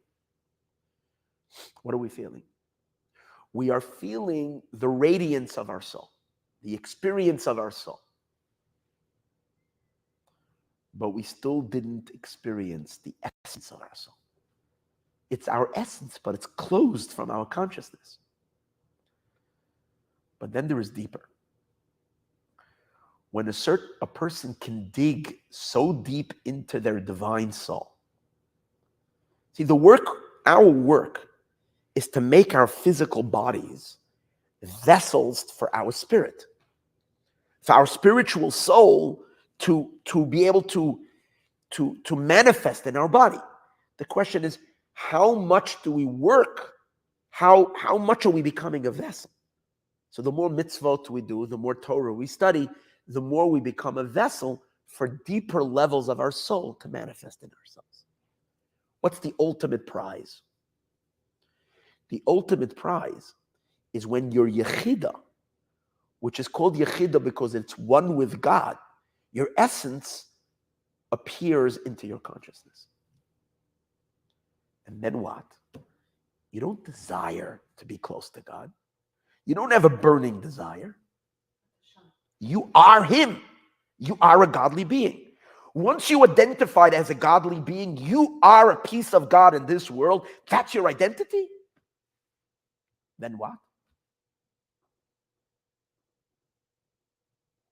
As being a divine being, there's nothing else in life but your divine life. There's no conflict. There's nobody else. And here's the deal. You might say, well, you have another identity. The animal soul, the dark soul, also has an essence. Because we see the animal soul also has super-rational desires. We have a holy soul, we have an animal soul. So we might say, just like the holy soul, because it says, there's a verse that says, one opposite the other God created. So the holy is opposed by the unholy. So the animal soul, we said earlier, just like you have holy arguments, the animal soul can make animalistic arguments, selfish arguments. Right?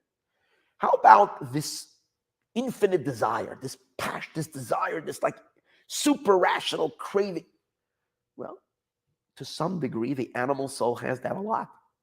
That's when a person has, for example, when a person has an addiction. What is an addiction? An addiction means a person is suddenly possessed by a dark force to do terrible things or negative things or harmful things.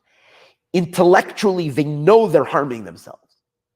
They know that what they're doing is killing them. It's harming them. It's either going to shorten their life, it's going to destroy them, and they can't stop.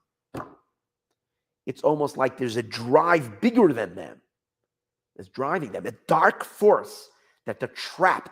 It's like this powerful force, like a wind, almost like a wind, that when that wind blows, whenever that wind starts blowing, they have no control. And the wind picks them up and takes them wherever the wind wants. Even if they at that very moment know that this is against everything they stand for, they can't control it.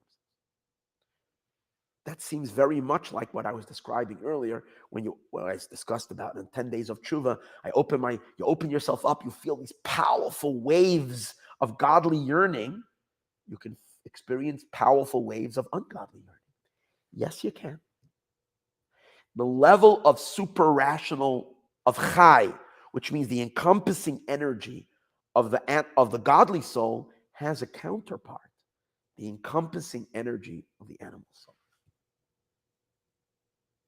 And that's probably the reason why, when you can have, we discussed earlier, that Shlomo HaMelech's days, there was no klipa, and then they came back again. Or why after Rosh Hashanah, you experience Yom Kippur, you experience these deep, powerful yearnings for God, and then suddenly you can experience like unholy cravings all over. It's probably because, especially when the unholy, as a person allows themselves for their unholy side to develop into super rational forces. Because here's the thing, if you nip it in the bud, it doesn't become such a monster. But if you allow it, you feed it, and you feed it, you feed it, it can become a monster that becomes completely uncontrollable. That can happen. Okay. And that's why it says that your holy chaya, which is the encompassing energy of holiness, could be confronted or could be negated by the unholy encompassing energy. And that's why it can come back. However, the level of Yechida, which is essence, which means the godly soul that is one with God. Remember we said Yechida is your essence. It is one with God. Is there a Yechida on the dark side? So I said earlier, people whose essence is evil, then their pleasure is evil. And their desire then becomes for evil things. But is there any truth to that? That's the question. Let's say, this is a person who has a Yechida, has an essential bond with unholiness. But the entire unholy is what? Is there true substance to the dark side? There's no real substance to it. In other words, true, one can have a connection to the unholy, and you might say their essence of their being has become is dark. But darkness itself, can you compare that to God's existence? What's the essence of evil? It's void. It's nothing. Since God is the only reality, it has no existence. It literally has no existence. Therefore, when the essence of the godly soul is revealed, what happens to the unholiness? Poof, it disintegrates completely. It's completely gone. You can't counter it with another essence. Oh, this is the essence of my animal soul. It doesn't work. Once we unplug our godly soul on the level of essence and we bring that into the surface, the the entire identity of our animalistic self goes poof, and it doesn't exist anymore. And that's what it means, the power of impurity I'm going to remove from the earth. Once Mashiach reveals the essence of truth in the world, Yechida is revealed, there is no more klipa. There is no more unholiness forever and ever. The sages alluded to this with a powerful, it's so amazing how the Hasidic masters have discovered this very, very powerful teaching in a certain halacha principle in Torah. Amazing thing. No, you would never have guessed that in that Torah law lies this deepest secret. What's the Torah law? Amazing. You have to listen to this. This is mind-blowing. The law is as follows. A woman can never be free, not bound to her husband in marriage unless he gives her a divorce. The Torah gave the ability to dissolve a marriage. How do you dissolve a marriage? A man gives his wife a divorce. However, there is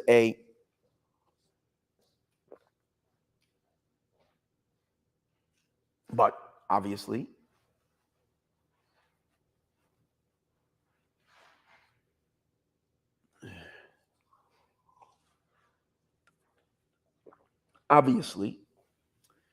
the only one who can give the divorce, who is the only one that can give the divorce?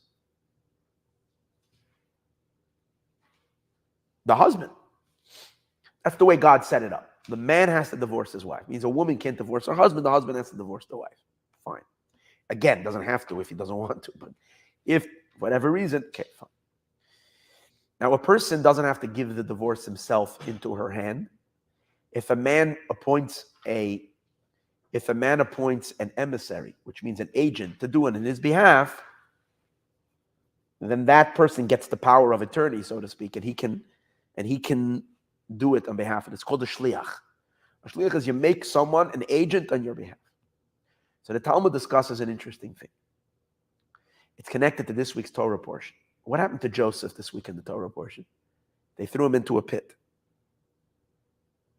Now imagine if someone is walking in the desert and he hears from under the ground a person crying. He gets close there and he sees there's a guy there. Someone threw him into the pit. And it's too deep. He can't get him. He doesn't have a rope. He can't get the guy out. The guy basically is going to die soon. He's there. Help. There's no one to call for help. He can't get him out of there. Feels really bad. So the guy says, listen, I know you can't help me. I'm going to die over here in this pit.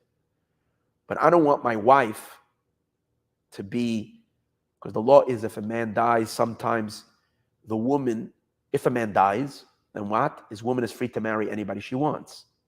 However, it's also connected to this week's Torah portion. If they died without children, then she's not allowed to marry a stranger. She has to marry the guy's brother. Because we want to make sure that the man who died should have a continuation in this world. It's called Lev something marriage, where it's called Yibum in Hebrew. Yibum. That's why when this week's in the Torah portion, when the wife of Er passed, Tamar, who married Er, and Er died without children, Yehuda asked his second son, Judah asked the second son, Onan, to marry her. A lot of times a person doesn't want his wife to be subject to that. Let's say he has a very evil brother, or a guy who was just whatever. He doesn't want her to be stuck. So at least he wants to help his wife out. If he gives her a divorce, then she was divorced before he died. So he tells this guy, he says to him, please go write a divorce, give it to my wife. Because I'm dying. I'm not going to get out of this pit. Please go and write a divorce for my wife.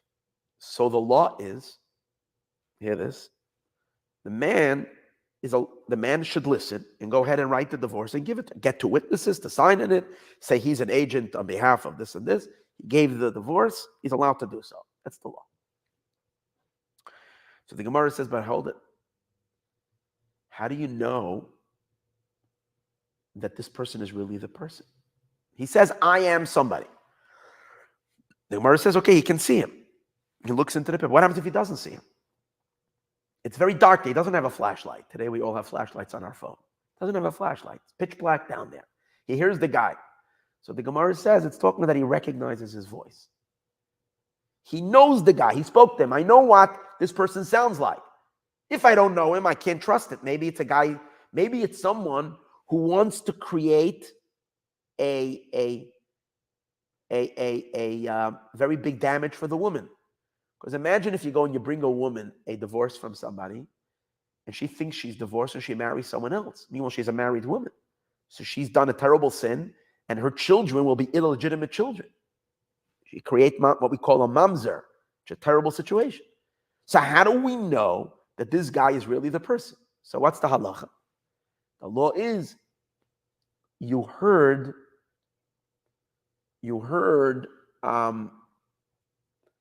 recognize his voice.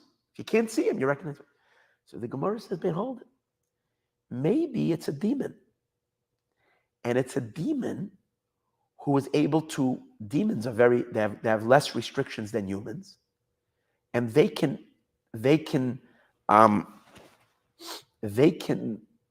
troublemakers.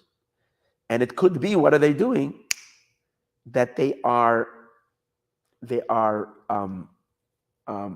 replicating, I forgot what the right word would be. They're imitating the guy's voice. So this is a total demon who wants to create a situation. And he's telling this woman, this guy, to write a divorce, and really it's not that person. So the Talmud says, you saw that the person in the pit has a shadow. You saw a shadow. You don't see him exactly, but you see a shadow. So what is if you see a shadow? Demons don't have a shadow. The Talmud says they don't have a shadow. So the Talmud asks, demons don't have shadows? They do have a shadow. I don't know this. At least if I met a demon, I didn't know he was a demon. Thank God. There might be demons around, but I've never known that I was next to a demon. It would scare me very much. But in any case, but the Talmud says that first the Talmud says demons don't have shadows. The Talmud says, well, that's not true. Demons have shadows. So the Talmud says, no, he didn't see the shadow. He saw the shadow of the shadow. Sometimes you have one shadow. If you're standing next to the sun, you're blocking the sun, there's a shadow. But sometimes the shadow itself reflects a second shadow. So you didn't see one shadow, you saw the second shadow. And demons, if they have a shadow, they will only have one shadow. They will never have a double shadow. That's the statement of the Talmud. And in this case, you can only give the divorce to the wife if you didn't see the guy. Again, if you didn't see a shadow, for sure you can't divorce. But even if you saw a shadow, you still can't trust. Maybe it's a demon who's an imposter. But we're talking in the case where you saw a double shadow in the pit. So you know it can't be a demon because a demon wouldn't have a double shadow. Comes the Hasidic masters and they explain, what does this mean? The person himself, when we say there's a person, there's a shadow, and there's a shadow of a shadow. And we say a regular person has the body, has a shadow, and a shadow of a shadow. What does it spiritually mean? The part of the soul that goes into the body is called the person himself. The shadow that we're talking about is the super encompassing energy, that the divine energy that doesn't go in the body. That's called a shadow because it's hovering over the person. It's a spiritual shadow. The level called chaya. But then there is even a higher level, the shadow of the shadow. It's the yechida, it's the deepest part of the soul, yet it's the furthest away of our consciousness. It's the essence. Essence is beyond experience. It's so deep, it's so high. So our godly soul, the side of holiness, has these three levels. Has an internal energies encompassing level A and encompassing level B. But the animal soul the dark side, the demon inside of us. It's our own demon. We have an animal soul. Our own nefesh habahamis, even though it too has super rational drives. We said before, addictions and things like that, which are super rational drives, which are bigger than our mind. We're like, so they have a shadow, but they don't have a shadow of a shadow, which means the level of essence, even though it exists by them also, but it's not real. It's a very weak level. The moment you reveal your godly essence, poof, it's destroyed in a second. That's what the sages mean. It doesn't have a shadow of a shadow, meaning the level of Yechidah does not exist in the other side. When we unplug that level of Yechidah, the battle, there's no more battle. Whatever we learned now, which was 1 hour and 40 minutes, was an introduction to start learning 5 chapters. But we're going to understand now. We're going to be able to read it fast. And I don't think I'm going to finish all 5 chapters because I thought I'm going to speak for 20 minutes introduction and the rest we're going to learn. And I ended up giving all this lengthy explanation. The last part we learned now I'm going to give the short introduction. The last part we learned in the class last week was about opening up our consciousness to the level of Shlomo HaMelech, to the level of Chai, to experience this super rational desire and how that floods our animal soul and silences our animal soul usually because it's so intense that it doesn't have a counter.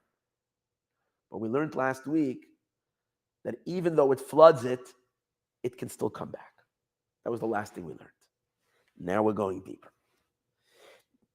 Let me just say the point. The point is like this. Again, I'm going to sharpen it just so it's going to make more sense when we're learning it. The point of it is like this. We all have a godly being. We have a godly life to live. God put our body in the neutral place. He gave us 2 souls. Soul A and soul B. The holy soul and the B, the behemoth soul, the animal soul. 2 souls.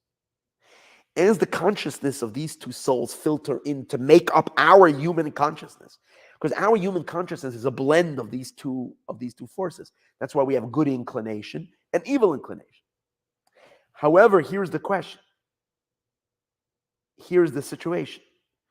When we're operating with these 2 souls, we are operating in a manner where the blend of consciousness is what my soul has to say. What's the philosophy of my soul? That's what I'm experiencing. I'm experiencing the philosophy of my soul. I'm not experiencing my soul. I'm experiencing the ideas of my soul. Now, obviously, my soul is my life force, but I'm not conscious of it as life source. I'm conscious of my soul as what? As a voice of holy reasoning. That's the way we hear our godly messages come to us as holy reasoning. Obviously, the more we tune into it, the more holy reasoning we're going to get. Our animal soul is also giving us unholy reasoning and unholy emotions. That's the degree of soul that we've brought into our experience. When we work hard, we can elevate ourselves, that our input, our consciousness experiences more than our holy reasoning. We can experience our purely divine drive, which means we can feel motivation and drive to goodness and to godliness from a place that's higher than reasoning. Just pure infinite energy. When we feel that, we're sure going to live a much godlier life. And our animal soul will interfere much less, but it can still interfere. The ultimate work is to go much deeper than drive, to allow the essence of our godly soul to be revealed in our being. Then I'm not a neutral entity that has holy reasoning. I'm not a neutral entity that is experiencing this powerful godly wind blowing through me and pushing me towards godliness.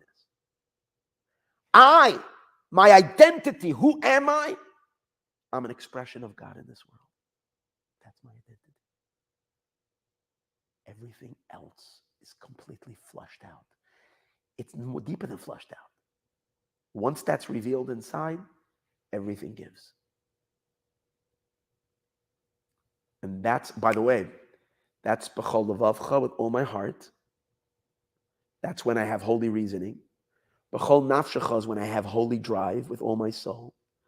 B'chol me'odecha means with all the you. With all your you. What is your all? What's your full you? Your full you is your full essence. Your full essence expressed. So the second level, which is called b'chol nafshecha, means mesiras nefesh. The second level means mesiras nefesh. What does mesiras nefesh mean?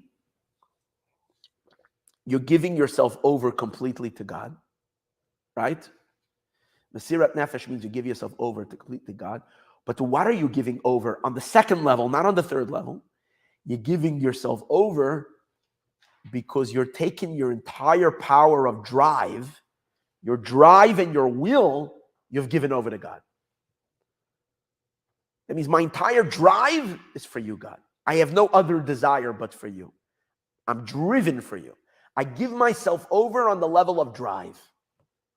But if I give myself over on the level of drive, if I'm giving myself over on the level of drive, I haven't given myself over entirely. Because there's something deeper than drive. There's who I am. So I'm on the level of drive, I'm driven for you. But since there is a deeper level, which is who I am, which I'm not identifying yet as my godly self. Who I am, I might be my godly self. I might be my animal self. So it's possible, if there's still a possibility that my identity is my animal self, then it's possible that tomorrow I'll experience a drive, because what does the essence produce? The essence produces pleasure and then drive. So if I haven't flipped over my animal soul from the level of essence, but I've only overpowered my animal soul, I've only vacuumed all. See, what happens is when you unleash when your holy drive sweeps through your body, it vacuums up all the unholy drive. It swallows it's like the 7 cows of Pharaoh's dreams, the 7 skinny cows swallowing the 7 fat cows. In this case, it's the powerful emotion of drive of godliness that swallows up all unholy drive. So it's like a little vacuum cleaner. It sucks up any bit of drive that we might still have to the material pleasures of the world, and it becomes canceled in the godly drive. However, you still didn't draft your essence. You've taken your will, you've pulled your will out of unholiness into holiness, but the essence is still there. Therefore, what might happen when the essence of your God, when the drive of your godly soul, when the powerful storm of holiness will subside, and you don't feel anymore that powerful drive, it'll calm down, and you'll just have a moment of lull, of quiet. The essence of the unholy is still there. And it can suddenly perk up and start feeling a pleasure and a drive towards unholy things. It can make its comeback. But now he's going to introduce in chapter 8, there's something deeper than giving over your drive. You can give over your essence. And when you uncover your holy essence, the holy essence swallows and cancels the unholy essence. And the unholy essence completely dissolves into the holy essence. And then there is never darkness anymore in a person. There's never concealment anymore in a human being. That's where we're going to begin learning right now, chapter 8. Since it's Hanukkah. Now, by the way, This is, I forgot, I was thinking the whole time to connect it to Hanukkah. This is Hanukkah. This is what it means to discover the one oil, the jug of oil. When you discover this pure oil, that means the pure essence, you have enough to live your entire life off this essence. The Greeks don't stand a chance. They can't contaminate this oil. You're already scot-free. So we're learning chapter 8 tonight because 8 is Hanukkah. 8 days of Hanukkah. Here we go. There is another level of Mesiras Nefesh, which is much higher than the previous self-sacrifice. Over here, the intention is not inyan Mesiras Haratzon Levat. You're not giving over just your desire. Shazehu Mesiras Haratzon L'Rishus Ratzon HaGover Olav, where you're surrendering one set of desires for a more powerful desire that is going to cancel it. We discussed in earlier classes, this I didn't mention today, that we can a lot of times find within ourselves. For example, we discussed last week, if a person likes money, right? They like their money and they work very hard to make more money. But suddenly, God forbid, their child, and they usually are very stingy and don't like to spend their money. But if, God forbid, their child was abducted and they need to get them back from, they'll spend everything. Suddenly, money becomes meaningless. What does that mean? Their desire for their child cancels their desire for money. So this is what we're talking about earlier. When you unleash the full desire of your godly soul and you don't limit it by your mind, you allow the desire to come flooding your consciousness with the powerful desire. It's gonna cancel out all unholy desire. But as he says, in other words, Shazel Mesiras Haratzon, you're giving over your will L'Rishus Haratzon HaGover Olav K'nis Kliel, to the Ratzon that is prevailing over it. But here we're going deeper than that. Ella Kavana, by the intention over here. Are you going to use the book? Or you're not planning on using it? Is it better for you to use the book or not? No, I'm asking you if it's better for you to use it. Okay, then give it to me rather, because that print is a clearer print. I gave it to you because I figured it'll be easier for you, but if you're not using it, then it's an easier for me to read. Ela kavana boy, but the intention is you're not giving over your desire, you're giving over your fundamental soul. You're giving over my entire self is my divine identity. You're not just giving over your desire. And even though we explained elsewhere, that desire is called soul itself. So if you give over your desire, it's as if you gave over your soul. It's as if you gave over the soul. Because pure, unadulterated desire is a pure expression of the soul, but it's just an expression. In other words, the mind is not the soul. The mind is already a filtered energy of the soul. It's the soul coming through a filter. Desire could be an expression of pure soul energy. So if you're giving over your desire, it's considered as if you gave over your soul. If you say to God, I have no other desire but you, that means you're giving over your soul to God. But not all the way. Because desire is only an expression of the soul. Kamoy, hayeshes nafshecha. He's giving an example of where we see that desire is called the soul. It says, I think in Parshas Bereshis, where Avram asks Ephron, hayeshes nafshecha, is it within your soul to let me bury my dead bury Sarah in your Sarah in your so what is he asking? Is it in your soul? Is it in your desire? Can you make room in your desire that I should bury Sarah in Hebron, in your burial place? Or there's a pasuk that says, Ein nafshi elo amazeh. My soul is not with the people. What does it mean? My desire, I don't have a desire to be with them. So you see that soul is very much associated with desire. Ein ze erech klal lo klal. That's true. But you can't compare it at all. Legabe amohus shalanefesh atzma. If you're comparing it to the very substance of the soul itself. Shememenu nimshach kol ratzon. From it comes every desire, the tshuka, and every longing. In other words, there is somewhere from where desire comes from. That's the very DNA, the substance of the soul. Can you do as it is now? And that's silent. That's not expressed. It just is. And therefore, once one unplugs themselves and reveals within their body such a deep level of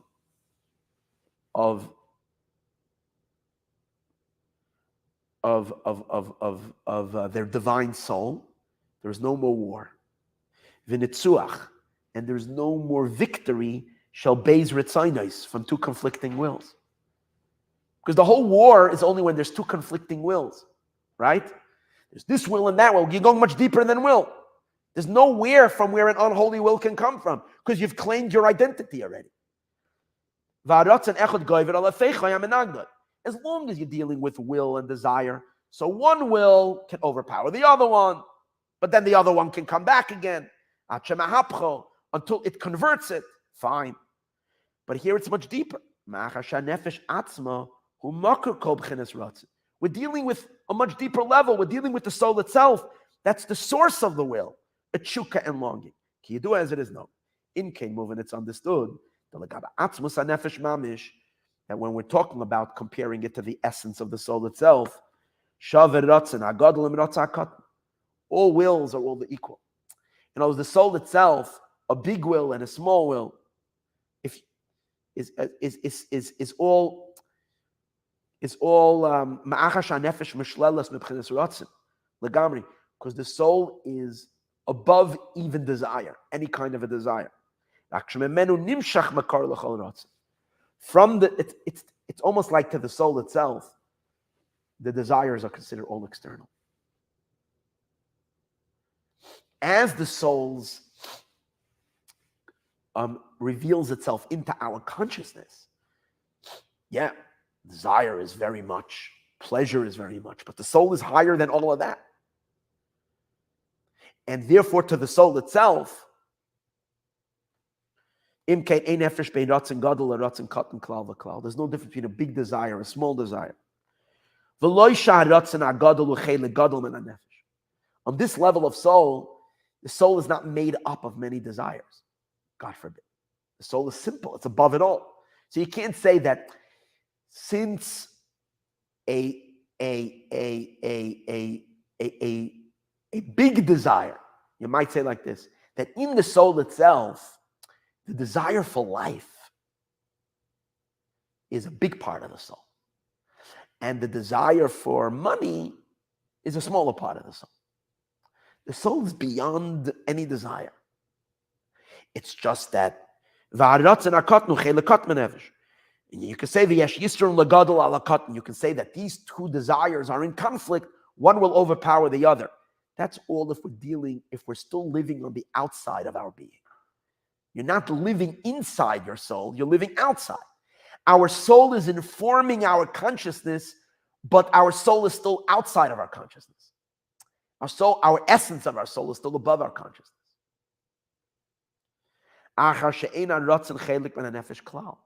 Since the will is not part of the soul at all, because the essence of the soul is completely removed from and above any kind of desire. It's understood its quality and its level. If a person can bring themselves to open themselves up to such a deep level where their soul itself is felt in their body, and from that level they're experiencing their connection to God from their essence of their soul. This is much deeper than giving over your desire. The inyan who? What does this mean? This is what this means is what does it mean that your essence is revealed? It means that you experience an essential, not a desire to be connected to God, but you experience an essential oneness with God. And what does that mean? That a person in his entire essence is nullified to God. Because being one with God means to be completely nullified to him. So the person experiences a complete nullification. And if you're nullified to God, you absolutely cannot have any more personal will. You experience will and you experience pleasure, but it's not your will and it's not your pleasure. So It's God's will and it's God's pleasure, but that's you because you are one with him. I was asked this question. Yes. Someone asked me, if the Mashiach comes, we won't have any more free will. And then my answer was that our will will just to be one with God. Then we'll be one with him. Free will is only till we bring ourselves to this place. Then we will celebrate how awesome it is to be one with him. So like what? Like how we're gonna like what? We're going to experience deeper and deeper and deeper and deeper and higher revelation of God's existence through us, but by us being him. And he's opening himself up into our channels stronger and stronger and higher and higher and higher and higher, calling us to much higher accomplishments and revelations. That means we will still be shining light into this world. We will still have our same physical bodies. But the amount of light that will come through us, the amount of spiritual energy that will come through us will be endless. And there won't be, however, any more a conflict between being good and evil. That free will end. Once you reach this point, there's no more free will, because once you reach your point, you're no more. Free will can only be when you're living between in the border between your godly and your animal, and you're still indecisive. That's when there's free will, because you're still indecisive if you're going to allow yourself to live the superficial, external, empty, hollow animal self, or you're going to live the deeper, truer, higher godly self. But once the full godliness of yourself has fully manifested to the point that your identity now of your life, your very definition of life is your godly soul and your godly identity, then it's over. It's over in terms of a test between good and evil. And that's why we can't accomplish much after Mashiach comes in terms of earning more, but we could experience more. We will enter the world of experience then. Now we're in the world of decision making. This is not a world of experience. That's why it's not the world of reward. It's the world of making choices. Who are we aligning with? Which side of ourselves? How are we defining ourselves? That's our constant battle. But it's interesting. Just like it is, we spoke about these three levels in the human, in each and our individual level. Same is also the global consciousness, which is really interesting. Because what we're saying is that just like our own bodies are vehicles for our soul, and the question is, which level of soul did we reveal in our body? Only when Mashiach will come will our entire soul be fully manifest in our body. Our yechida will be open in our bodies. And then we will be living, our physical bodies will be just a vessel for our godly identity without any tug of war anymore. Right? So think about it this way. The world as a whole is the body for God. God is the singular soul for the entire world. And when I say the entire world, I mean all the worlds, including the physical world, with all the billions of creatures inside of it. However, here's this. Satan got involved on the first day of creation, and he claims that this world is his body, which means he wants to live his life through humanity. How does Satan live his life through humanity? How does the Sitra Achra, the other side, when we function as facilitators of his agenda. God has an agenda, and the Satan has an agenda. And from when God created the world, God and the other side, which call him Satan, call him whatever you want, are in conflict of whose body this world is. And mankind is constantly fluctuating between the two. And the collective, but here's the thing. What's God's input into the world? This is what's getting me so excited. I want to jump out of my chair. You see, till now, until Mashiach comes, the world as a whole, the cosmos, what kind of input are they receiving from God? Godly intelligence. God is feeding the world with divine intelligence. Call it Torah, call it whatever, it's all intelligence. The other side is giving its intelligence. And there's a battle of ideas. It's a battle of concepts. Who do you believe more? Do you believe the holy intelligence? Do you believe the unholy intelligence? Conflict between Torah and science can't be a real conflict, because if science is honest, it eventually reaches a point where it realizes the truth of Torah. But because there are egos involved, and there's a lot of desire not to discover God, so a lot of times science seeks to come to conclusions that are not so honest, so that we can keep the world not in a non-believing state. So you have this conflict. And then maybe even there are certain times when there are higher powers of God that fill the cosmos, that fill the world. And that means there's like certain revelations of holiness that are brought to the world that are bigger than intelligence. They're just forces, like powerful trends that flood through the world and lift the world up to its higher spirituality. It'd be interesting how to explain Chaya in terms of global consciousness. I don't know exactly what the explanation is. We're a holy drive that drives humanity in a good way, which has happened in the past, and it's here in the world. But there is also unholy drives that are conflict. So there's holy intelligence, unholy. When Mashiach will come, the world becomes a home for God. What does that mean? Not Hashem's lights manifest and fill the world, not his emanations, but God's essence reveals itself here.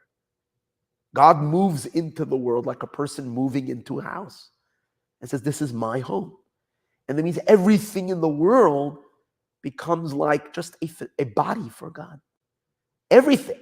We're speaking about our own spark being revealed inside of us, and that we are all individually divine channels.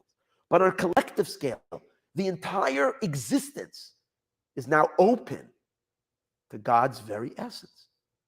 So what is the world? An external body for God Almighty himself. And he expresses himself into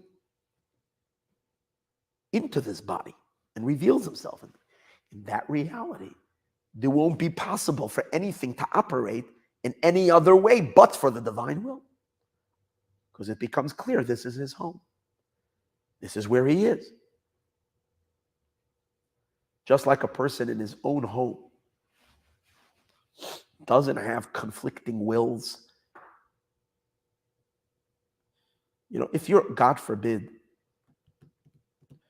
if you're, God forbid, living on the street and you're living in a tent city, then I believe you can have many fights about, you know, with the neighbors out there,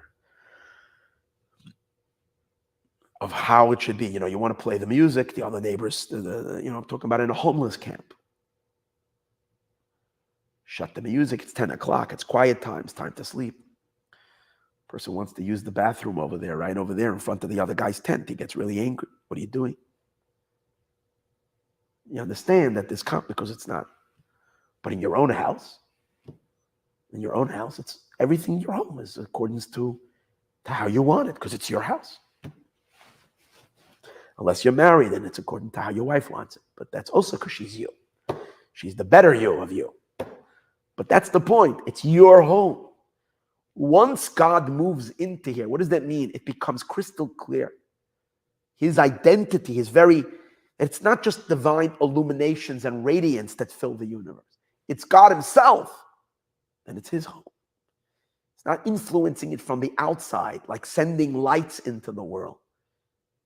That's the chiddush we're learning over here. That's the novelty of Mashiach's times. I'm going to read now very quickly because we can go on explaining, we'll never get done. So now we'll understand how great and how unbelievable, how awesome and how the greatness of this type of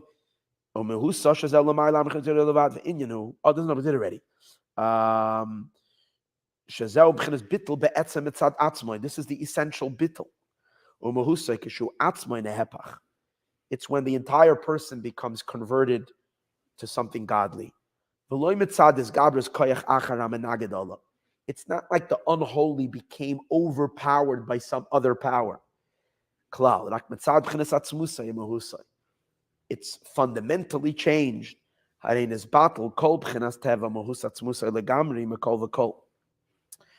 entire essence and substance of what was once unholy became completely nullified into a state of absolute bittul. Bittul meaning absolute identification with God. Where over here there can't be any more a war, and there can't be any more even a victory. Because a victory is if there's a fight, if there's two forces.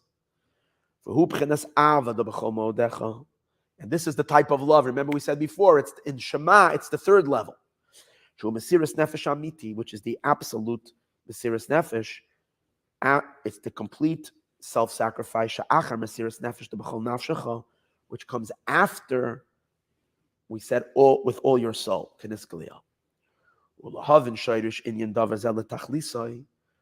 understand this was a synopsis.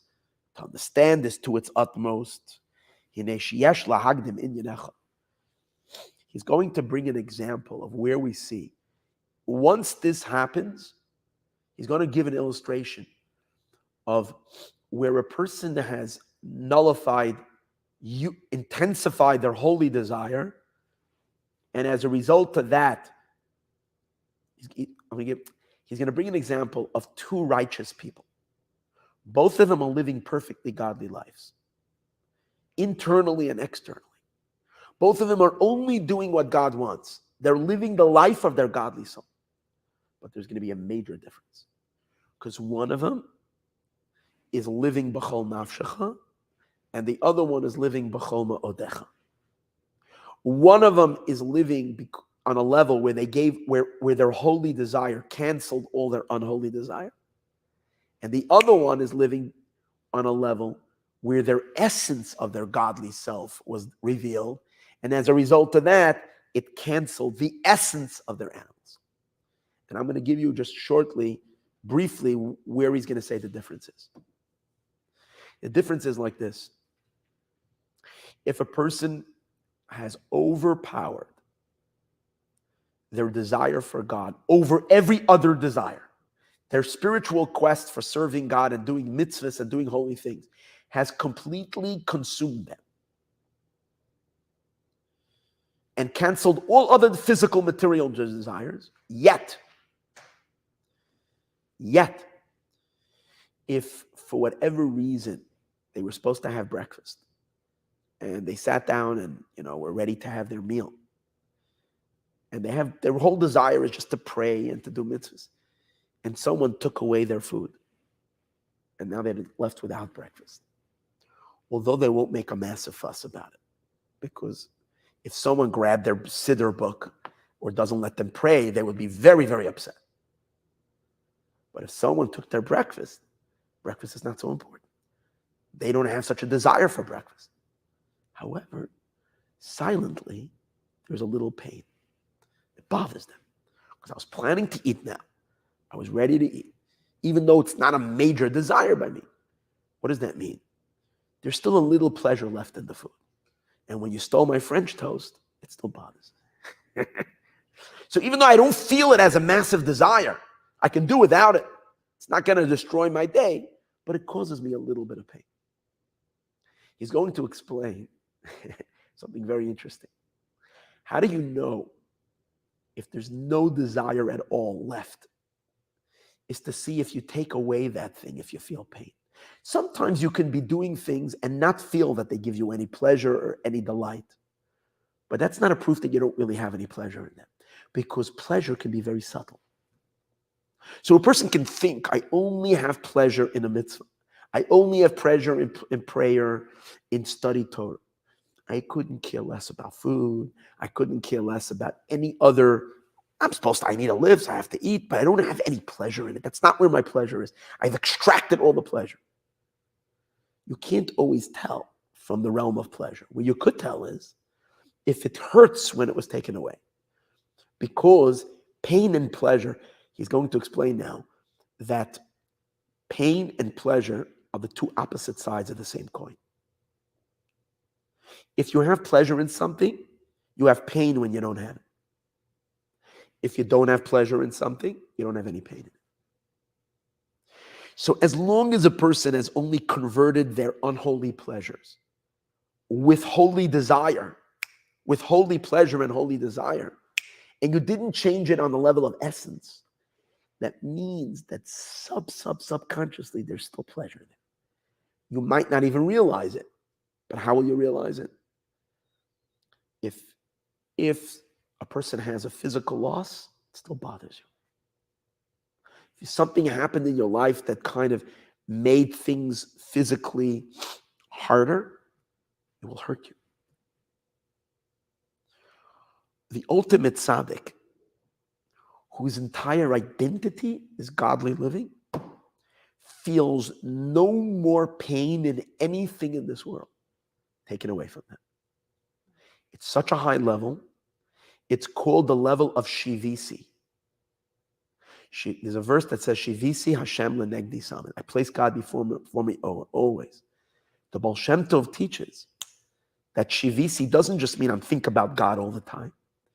Shivisi means equanimity.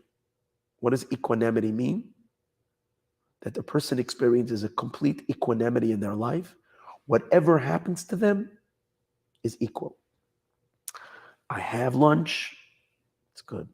I don't have, it's good. I'm satiated, it's good. I'm hungry, it's good. I got sleep, it's good. I didn't get sleep, just as good. I had a peaceful, temperature was comfortable, it's good. It was too hot, exactly same good. It's freezing cold, still just as good. Why? How can that be? How can it be? You're uncomfortable. A person becomes so identified with holiness and godliness that literally the only thing that matters is your relationship with God. That becomes your entire existence. The physical experiences of the physical body become absolutely meaningless because that's not your identity. Your physical body is a physical encasement for your spiritual life. It doesn't occupy any room in one's entire decision-making if I'm happy or not happy, if I'm upset or not upset, because it's meaningless.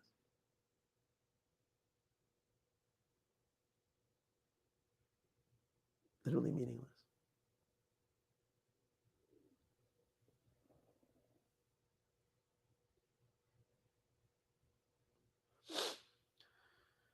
And that will be the difference between these two tzaddikim, these two levels. If I overpowered my unholy desire with holy desire, it will still bother. I don't have a passion, a drive, and I'm not going to occupy time doing it. But when I have it, I'm happy. When I don't have it, I'm upset. But on a much deeper level, it doesn't bother me at all. He's later in the mimer, all the way, I mean, it's quite a bit later, going to say, he's going to show it how it's possible in relationships that way. Sometimes a person becomes so obsessed with another human being to take care of them and to care about them and to love them, and that they'll even harm themselves to help their friend. They don't mind. If I can make you comfortable, even if I had to stand outside in the heat the whole day, but I know I gave you my bed and I had you had a comfortable meal and you were this, that I'm so happy. I'm happy that I was able to take care of you. Person can even go ahead and exchange someone else. You care about someone so much. Sometimes, bad guys came in and they said they want to take a kid away. Imagine. Oh, actually, I saw a video in the hostages in Israel. One of the October 7 videos. There was a family in which they have video when the hostages are in there. And the woman is talking to her brother on the phone. The hostages are there. Not the hostages. The terrorists are in the house in one of the kibbutzim. And they want to take the boy. It's that boy where they told him to go to the neighbors and knock on the door. They were so vicious because they wanted the Israeli boy to call the neighbors out. So they come out, they'll shoot them because the people were hiding. So they sent this boy out. The family is arguing with the terrorist. The father tells the terrorist, take me instead of him. You can understand. A parent will want to exchange because you care so much about your child. You love them more than you love yourself. So take me instead of my child. But there's two levels he's going to explain. One level is when your love to the other person is very, very deep. So much so that you're willing to take the bullet for them. But when you're taking the bullet, you will still feel the pain of the bullet. In other words, if you're being taken prisoner and you're sitting in the dungeon, deep inside your heart, you're so happy that the other person, by going through this pain, you're actually helping the other individual, but in the literal sense, you're feeling pain. Why? Because you still have an existence outside of your friend. And that existence is feeling pain. But there is it's so hard to imagine this. There's a level of bonding when you bond so deeply with another individual that you have completely relinquished your identity. They are your identity, not you. It's almost like you've allowed yourself to become integrated into them, that they are you more than you are you. And therefore, if you're experiencing pain and torture, you don't even feel it. It's not even bothering you.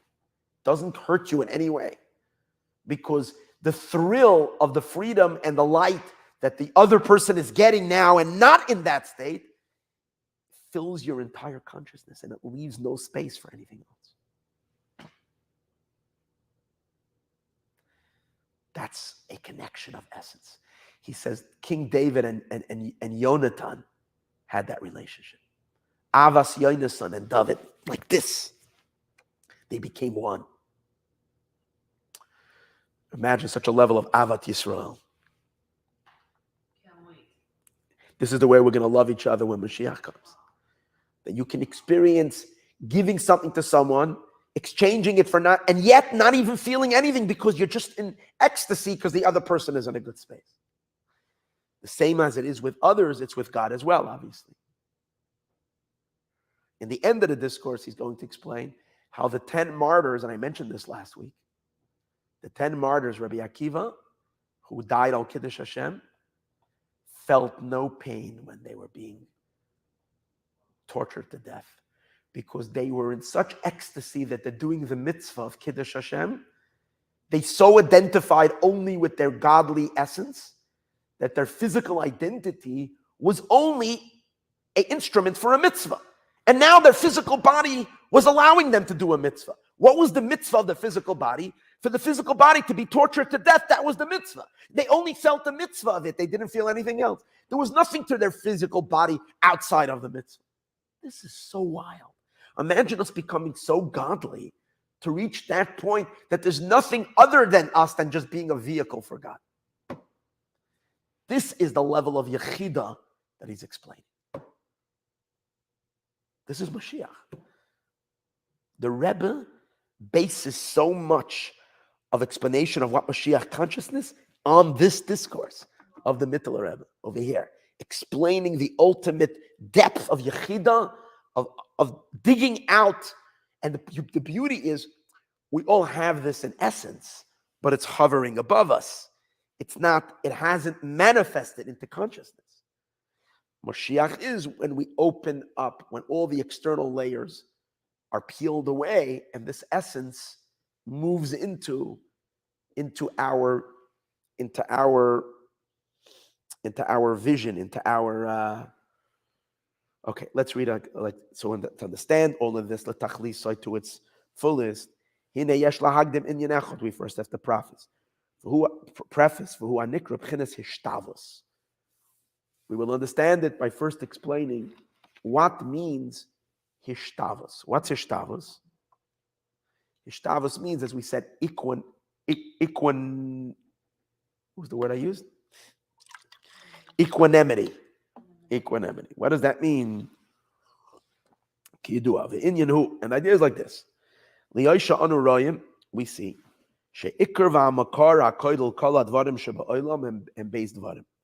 the main source that includes all experiences in this world are two things: oneg v'tzar, pleasure and pain. Meaning, what's the underlying factor that drives everything we do?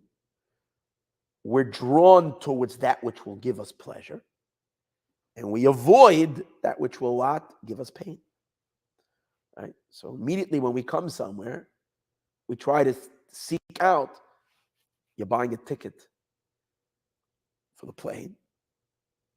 What's the first thing you do? You check the seats. You look for which seat is going to give you the most pleasure. And if you book the ticket like a few days before the flight, and every seat is empty, and you got the back seat where there's no foot space, right next to the bathroom, where the seat does not recline, you're filled with pain. But what are you going to do? You have to fight the flight. So you see, like the having a nice seat with extra leg room, or if you're a ganzamacher, you can go to business class or first class. Oh, that's the pleasure.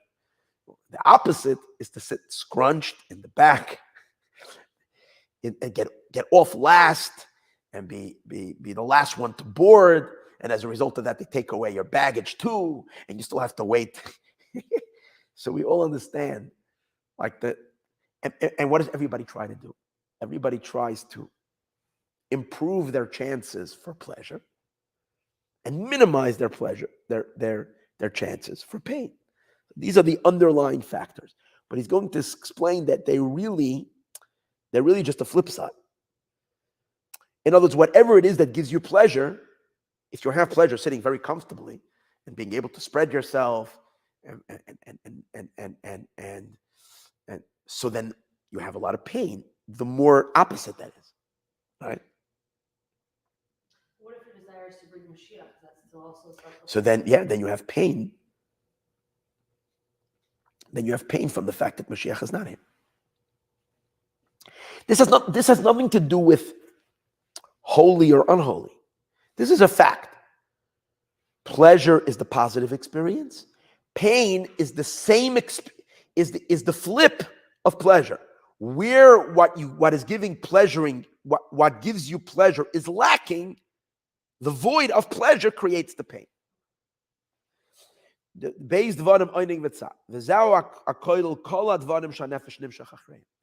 This includes everything that the soul is drawn after. As it is known. The main draw of the soul into anything is because of the pleasure. If you're studying, you have pleasure in it. If you're working out, you have pleasure in looking good. If you're or being healthy, that can give you pleasure. All right? Or anything, you go to work, you want to make money. You have pleasure either in making money or in the comforts that money brings you. Well, everything we do is following pleasure. Once you have pleasure, that stimulates desire. And the want, or the want and the desire. That a person desires and wants this. If he wouldn't have pleasure in it, you wouldn't desire it at all. As it is known. And for this reason we see when something is done against a person's will, it causes a pain. If you wanted something and someone comes in and does against your will, it causes pain. It can cause you to get angry. It can cause pain. Why? Because the reason you have a want is because you have a pleasure in it. So the want is only the expression of the pleasure. So when someone negates that will, what does that mean? That you're negating the pleasure. When you negate the pleasure, it causes pain. And that's painful to the soul. And that could be anything. Some people have very good desires. When people block their desires from happening, it causes them pain from not having what's good. For example, if you're a parent, you want to send your kid to the best school. You love your child. You want to send. That means you have a pleasure in your child. You have a very deep pleasure in your child being successful. Your child gives you pleasure and you want the best for them. So you tried very hard to get him into school. Let's say your child was accepted. And then a new administrator comes. And a week before school tells you that we're sorry, your child is not coming into school. And you can go find another school.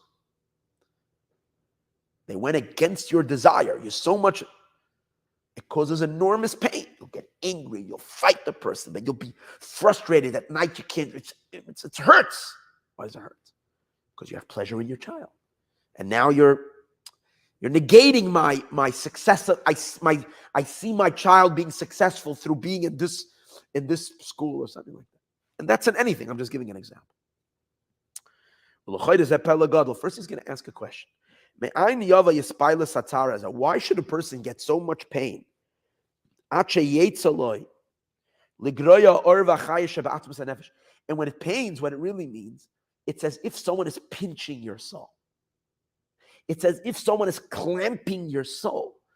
Because when a person is happy, their soul is very expansive. When a person experiences like a block, when someone is in your way and stopping your will, it's as if they're diminishing your energy of your soul. It's almost like they're shrinking your soul. It's like a minute before when you thought you're getting the job, when you thought you're getting the role, when you thought there was so much expansivity. Suddenly you feel so constricted. It's like literally he's giving the internal experience. He's looking very deeply. It's as if someone suddenly took your entire being and shrunk you to be much smaller.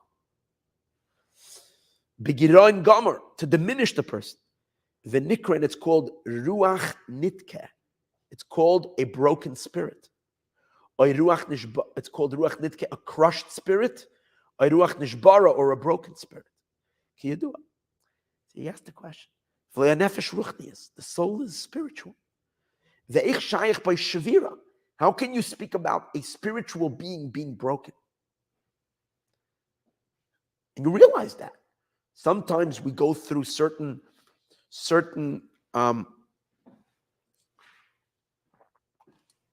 sometimes we experience certain letdowns in life that break us completely.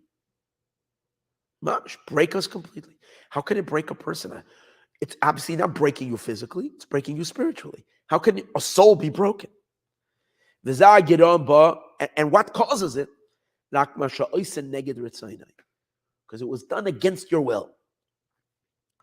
But and we asked earlier, the will, we explained earlier, didn't we explain earlier that will is not your soul? It's outside. It's not the substance of the soul. It's only a ray of the soul. So how is it that defying the will causes the soul itself to be crushed? We have to say,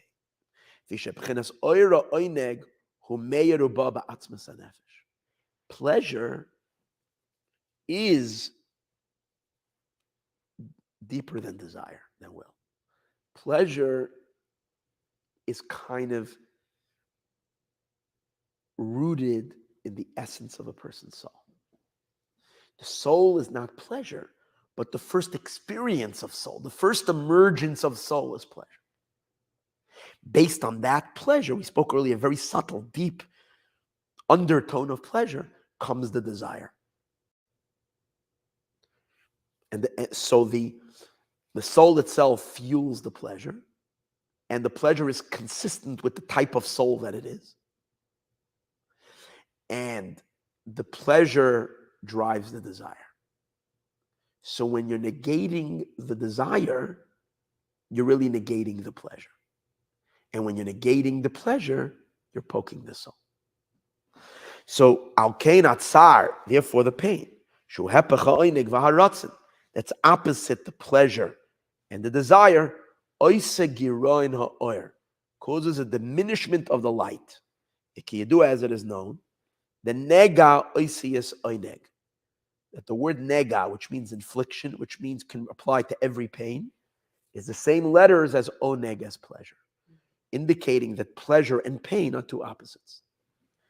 And we see now we see that there's many, many levels. Because when we speak about a person who has pleasure, the question is, not all pleasures are equal. There are certain things that we have a lot of pleasure in.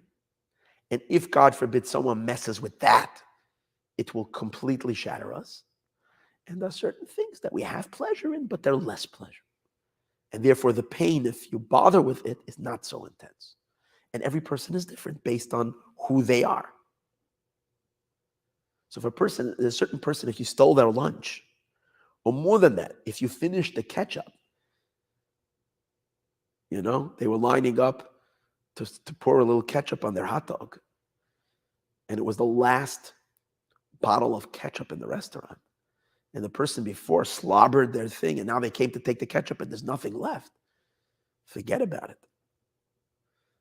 They'll be sick and won't be able to move for an entire month because you stole their ketchup. There's a whole lot of pleasure in that Indian. If you take that away from them, you've completely diminished their entire existence. Not possible. And there's a person, even if you took away their entire meal, okay, because eating is not such a major thing. I won't eat. Fine. Doesn't completely discombobulate the.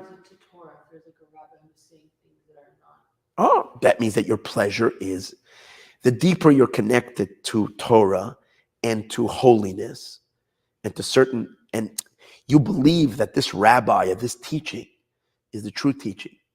That means you have a deep pleasure in it, a deep conviction that it's truth, and a deep connection.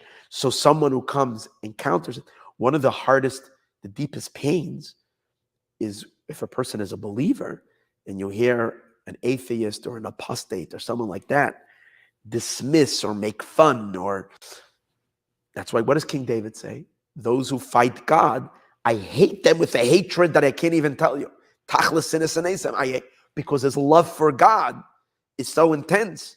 So he hates anything that is opposing it, that diminishes that, because of the level of pleasure that he had in holiness. So he says, but we see, how much is the light of the person is extinguished, is diminished? How much does a person, how much of you shrinks when you don't have what you want and you get from the pain? Sometimes someone defied your will and it bothered you. You were at work or you were in a family event and you wanted, the event to go like this and like this, and the people decided not to listen to you. They didn't play the music you wanted. They didn't do the thing. and you're offended, and it hurts you, and it bothers you. But you're bothered a little bit by it. So what do? You go have yourself a little latte. You go pour yourself a little drink. You make yourself something nice, right? You go eat a peanut chew. You give yourself a little something, and that little new pleasure that you get makes you forget. You put on your headphones. You put on your favorite music for yourself, and you get over it. Doesn't that happen many times? We were slighted. Our will was not, it didn't go our way. It caused us pain. But we did something to remove the pain. And the pain is over. Sometimes all you need to do is to speak about it to someone else. Right? Sometimes you're hurt by something. But you feel much better after you conveyed it. Someone wasn't nice to you. Someone stole your parking lot, your parking space. Whatever it is, you're upset. So what do?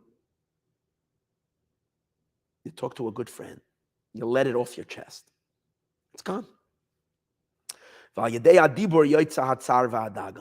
Because through speech, you let it go. You speak it out, and it went out. Or he gives another example. Or you can just listen to some music, or you can listen to comedy. Great. He's giving you an excellent example. Turn on your favorite comedian, laugh, and you'll laugh the pain away. Or go on a hike. Go to the garden. Go on a hike. Take a nice walk through the forest. Or some other pleasure. Or the like. That's if what was done against you was not so deep. But the yesh tzar v'yisurim, sometimes there's pain. Shenoigim ala nefesh b'yoser. It's like something that you want because you have a very deep pleasure in it. And it's very important to you. And when someone opposes it, and it went against, what does it do? It drills a major hole in your soul. And you try. You go ahead and you play the music, and your mind can't even listen to the music. You speak about it to people, and it doesn't go out. You're just as angry afterwards, and you're just as hurt, and you're just as broken. You try every type of thing because you're not happy that you're so upset, but you can't get the upsetness out of you.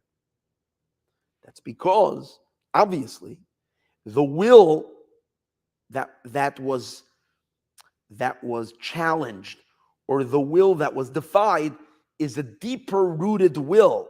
It's a will that's rooted deeper in your soul, and therefore the non-compliance with that will, because the pleasure is deeper, the non-compliance with it, or the defiance of it, hurt you much deeper. And the reason is because the root of the pain and the suffering, is the opposite of the pleasure, and the desire. Consequently, the desire. That's why the amount of pain that you feel is dependent in accordance to how much or how little the pleasure is, and consequently how much desire you have, which is dependent on the pleasure. If a person has a lot of pleasure and a lot of desire, it's a type of pleasure that reaches you so deeply.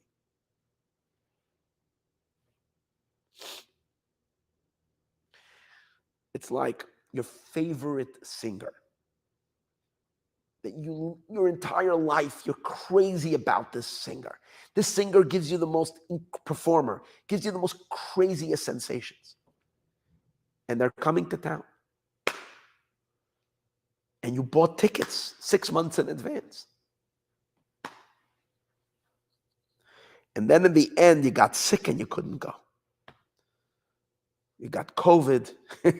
They're not letting anybody in who has COVID. You're so angry. You're so in pain. because the pleasure that you have is so much, and you finally had the opportunity to be at that performance live, and now it's not there. It literally, it's like a dagger being stuck into your heart of hearts. If something is done that contradicts that pleasure and that will, the pain will be very much. It will diminish the person's soul a lot. Because equal to the amount of pleasure will be the pain. When that light and that light of pleasure, the pain will not be more than the pleasure. It won't be less than it. They're both exactly, because they're two sides of the coin. So if it's a smaller coin, if it's a penny, that means the pleasure is, or a dime, the size of a dime. If the pleasure of your soul in something is the size of a dime, then the pain you'll feel for not having it is the size of a dime. If the pleasure that you have in it is the size of a quarter, then the pain that you have of it is the size of a quarter. If the pleasure it is the sign of $50, so bigger. See what I'm saying? Depending, because they're both two sides of the coin. Since it's the flip side of the pleasure. If a person loses a lot of money, the pain will be as much. How much pleasure did you have behind Rav Zeh with all this money? And if there's just a little damage, less pain. So he gives it in money. For example, people who have a lot of pleasure when they are honored. People who love being the center of attention. They love being recognized. They just love it. They love it when their name is announced. That's their pleasure. A person has a delight in recognition. So if someone offends them publicly, it's like that. Or when they were expecting to be honored, and they forgot to mention their name. They come home and they're huffing and they're puffing, and for weeks they're angry and they're insulted and they can't get over it because they were slighted. Their honor was slighted. So depending on how much they appreciate the honor, that's how much they are in pain from the fall of the honor.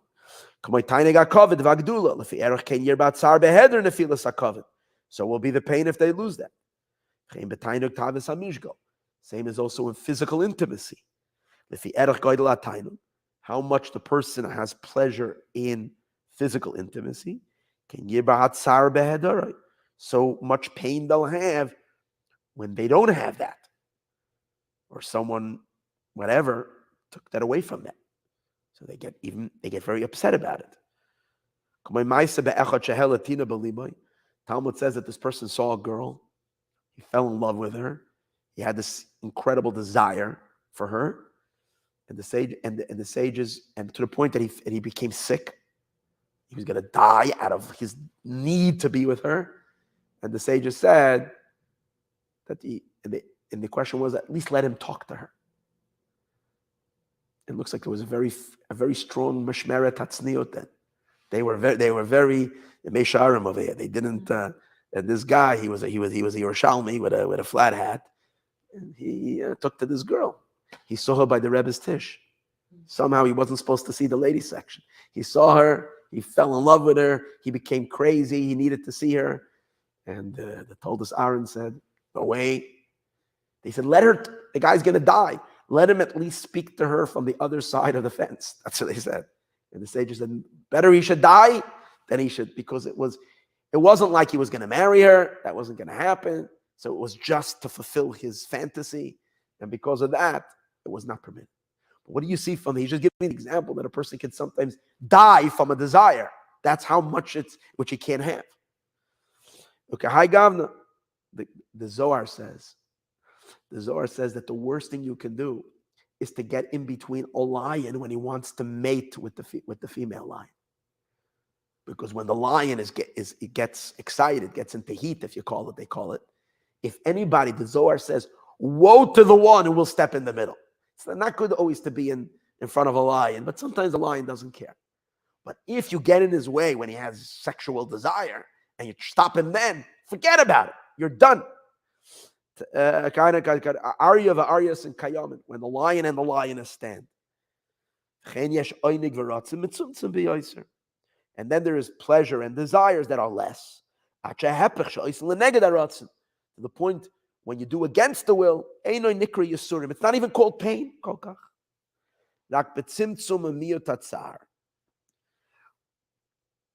Only very little pain. And how much, depending on how little the pleasure is.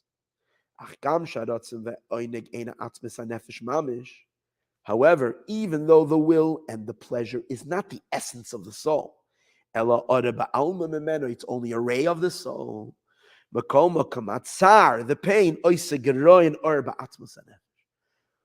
The pain causes a diminishment in the essence of the soul, because since the pleasure reaches into the essence of the soul, so too the pain with the lacking of the pleasure, scrapes the essence of the soul, till it can be considered a person as a broken spirit.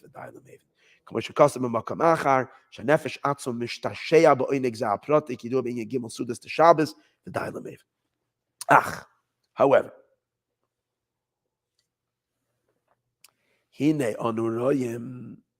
we find a situation that a person can elevate themselves spiritually so much that they lose all pleasure in anything material of the physical world. Doesn't mean there's no pleasure in their soul. Immense pleasure. But it's only in godly things. People who have extracted themselves so much, they've lifted themselves up so much from the physical world that there's nothing in the physical world that matters to them. That it should either make them happy or sad if they have it or don't have it.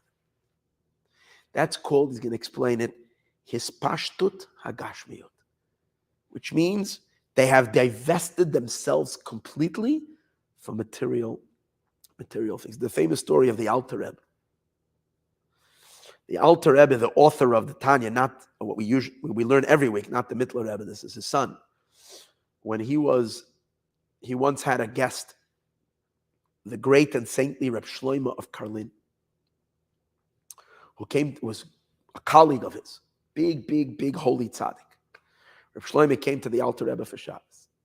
Because it was such an important guest, and he was known to be a very big tzaddik, the people in the home of the Alter Rebbe were very excited to prepare food. You want to prepare food for the tzaddik. They were going to spend Shabbos together, and they were going to have the Shabbos dishes. So everybody was participating. Usually there was one cook in the kitchen, but all the daughters of the Alter Rebbe and the daughter-in-laws, everybody got excited because this Shabbos we have an extra guest. So everybody got involved. Too many cooks spoil the soup. That's exactly what happened. Everybody put salt into the soup. They didn't realize. They were all excited. This one put the salt. This one put the salt. The time it was done, it was so salty, it was literally not edible. When it came Friday night and the two tzaddikim sat down, they washed, they made kiddush, they had a little fish, they brought them the soup. It was chicken soup probably. Tradition to eat chicken soup Friday night. Reb Shlomo sticks his spoon in. The Alter Rebbe eats, and he's waiting for his guest. Puts it to his mouth and puts it back down. It literally couldn't. It was as salty as the Yam HaMelech, as the salt sea, and it was literally unedible. Couldn't. And the Alter Rebbe is eating, and the Alter Rebbe turns to him and says, Shabbos, the weekday you're supposed to avoid pleasure, but Shabbos you're supposed to have pleasure. So the Alter Rebbe turns to Reb Shlomo and he says, no. He said, first he tried to get it. Then he said, I don't know if you noticed, but it's extremely salty. The Alter Rebbe said, salty? Didn't feel. He said, what do you mean you couldn't feel? The Alter Rebbe said that since I was by the Maggid, since I was by my teacher, the Holy Maggid, I lost every bit of pleasure in food. I just don't. So it's not like his taste buds didn't taste. He was so tuned into the spiritual dynamics of life that he just didn't taste. It didn't even register in his psyche. So his body must have been tasting, but his head didn't taste. So it was like, it was so salty that it gives person pain. To him, it was just eating. He didn't notice it. So he's going to talk about that. Now, a person can bring themselves to a point that becomes an everything. That the material things don't matter. If you're a tzaddik, it's not mesukah. If you're a person who's not a tzaddik, and you should still be involved in the world, yeah, but people do that tzaddikim. So it's mesukah if you don't have spiritual pleasures. But if you actually live a spiritual life, you're not lacking anything. You have 1,000,000 times more pleasure. Because your pleasure is on far more expansive. It's like this becomes silly, inconsequential pleasures that you forget about, and it becomes meaningless. It's possible you have a person, they can reach a point of I have a hard time always saying that word. Equanimity. Even something that the soul naturally would like all the pleasures of the world, like money, the covet and pleasure, and all the other delights and desires of this world. The person doesn't have any desire in them at all. On the contrary, the person is repulsed by it. In other words, what does that mean, repulsed by it? An experience of pleasure of the world that's not tuned into God. If it's a mitzvah, if I can enjoy the food and feel that the pleasure of the food is divine, then I'm enjoying the divinity, not the food.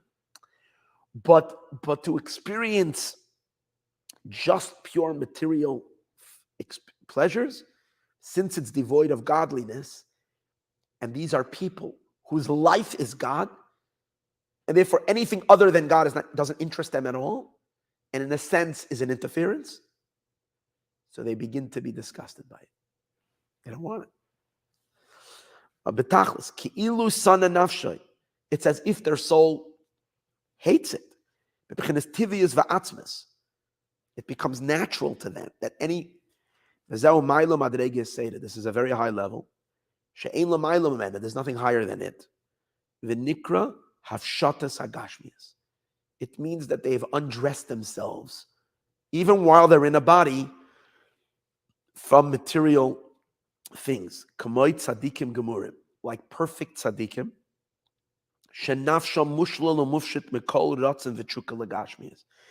Their souls have divested themselves and separated themselves and undressed themselves from every desire and longing for the material world, olam hazeh of this world. Even though it's against the nature of the animal soul. There's an animal spirit that naturally cleaves to these things. But these people have sucked up their animal soul into their godly soul. That can only be when you reveal your essence, deeper than pleasure. Then it flips the animal soul and sucks the animal soul into the godly soul. And then, the first, their natural nature, their nature that they were born with has become canceled completely. It's as if they got a whole new, they've completely reprogrammed their body. To find, to be repulsed by the pleasures of this world, legamri. I'm going to say a very intense story, but it's an intense story. I mean, please understand this story, because I don't think everybody can handle the story, but I'm going to tell the story. I'll tell you 2 stories about this. The Mittler Rebbe, the one who wrote this book, I think he got married when he was 16.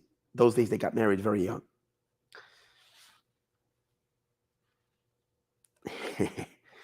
I'll tell you a related story. Oh, it's great. It's great. It's great. It was worth waiting here for 3 hours just for these stories. How did the Alter Rebbe choose a wife for his son, the Mittler Rebbe? His wife was named Shena. She was a daughter of a Malamed, she was a daughter of a Malamed, of a school children teacher. What happened was the school teacher came to the Alter Rebbe. You see how the school teacher, throughout this entire story, you see this point that we're talking about. Mama, see this point. It's so beautiful. The school teacher comes to the Alter Rebbe in a private audience, and he cries. He says, Rebbe, I can't daven. The Rebbe says, why I can't pray with concentration. I can't meditate in my prayer. The Rebbe says to him, why can't you pray? So he says, because I get distracting thoughts. The Rebbe said to him, what gives you distracting thoughts? He says, I have 3 daughters at home that have already reached marriageable age. And I don't have money. I don't have any money to give for dowry. And I don't have any even suggestions for them. And it hurts me so deeply. So therefore, I can't pray, Rebbe. I can't concentrate. So first of all, you see, he wasn't complaining that he has daughters that he can't marry. His main concern was he can't pray. What bothered him so much was, I want to pray. I want to daven. I want to connect to God. Now I have an interference. I guess the Alter Rebbe liked that. Because most people would come and say, Rebbe, I have a problem. My daughters, I need to get them married. But he was just consumed with his davening. And he said, Rebbe, I can't daven because I have a problem. So the Rebbe says, okay, I've resolved all your things. Now he says, what's her name? He says, her name is Shena. Okay, don't worry. He says, your oldest daughter, Shena, she's going to marry my son. I'm taking her as a daughter-in-law. That's how they had arranged marriages, you understand? She's going to marry mine. And with the other two, and with the other two, so you don't have to give dowry. We're good. And the other two, what happened was, and he took it, because when everybody heard that he became, this guy is now, his status went up, his stocks went up, he became the mechutin of the Alter Rebbe. So thousands of Hasidim, everybody wanted to give their sons to marry the other. What do you mean? That her sister is married to the Rebbe, to the Mittler Rebbe.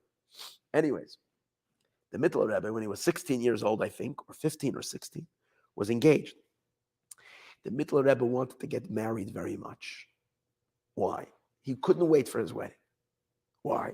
Same story. He couldn't wait to hear the Chassidus that his father is going to say by his wedding. He knew by the wedding, the Alter Rebbe is going to be in such an elated state, and he's going to speak about a wedding spiritually. He couldn't wait to hear the Chassidus that the Alter Rebbe. Little did he know that part of a wedding also means that he has to be physical with his wife. The Mittler Rebbe, his mind and his heart and his entire being was purely in the spiritual world. He had no exposure, let's say, to what we call the facts of life. He just didn't know. Before his wedding, he had to learn the laws, and he had a teacher who kind of explained to him what's going to have to happen.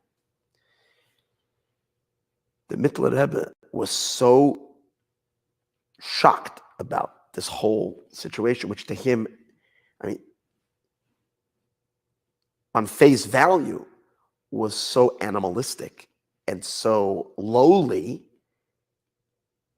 that when it came the night of the wedding, he was excited for the Hasidus, but when they had to go home with his wife, he just started barfing and became very sick. he became nauseous, and he couldn't imagine that he would, because he's a 16-year-old boy, 17. You can imagine that he has, physically, his body should be able to whatever, but his world is pure godliness. He couldn't relate to the physical at all. His father had to call him in, and his father must have given him the spiritual explanation of how he can connect to her on a purely divine, godly, neshama soul connection. And the physical would be just an expression of the soul bond.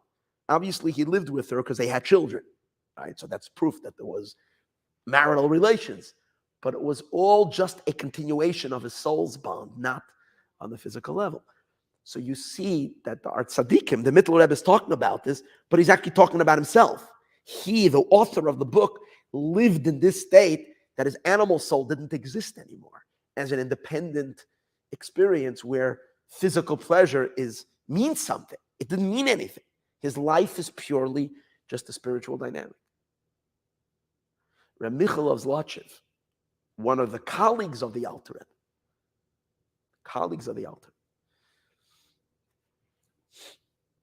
or a student of the Baal Shem Tov, actually not a colleague of the Alter, a generation before the Alter Rebbe. Reb Michal of Zlotchev, wanted the Alter Rebbe to be his student, one of the greatest of the Hasidic masters. When he was a young man, he was a teacher for kids in a certain inn. And I think name went out that he's a miracle worker and that he's a very big tzaddik.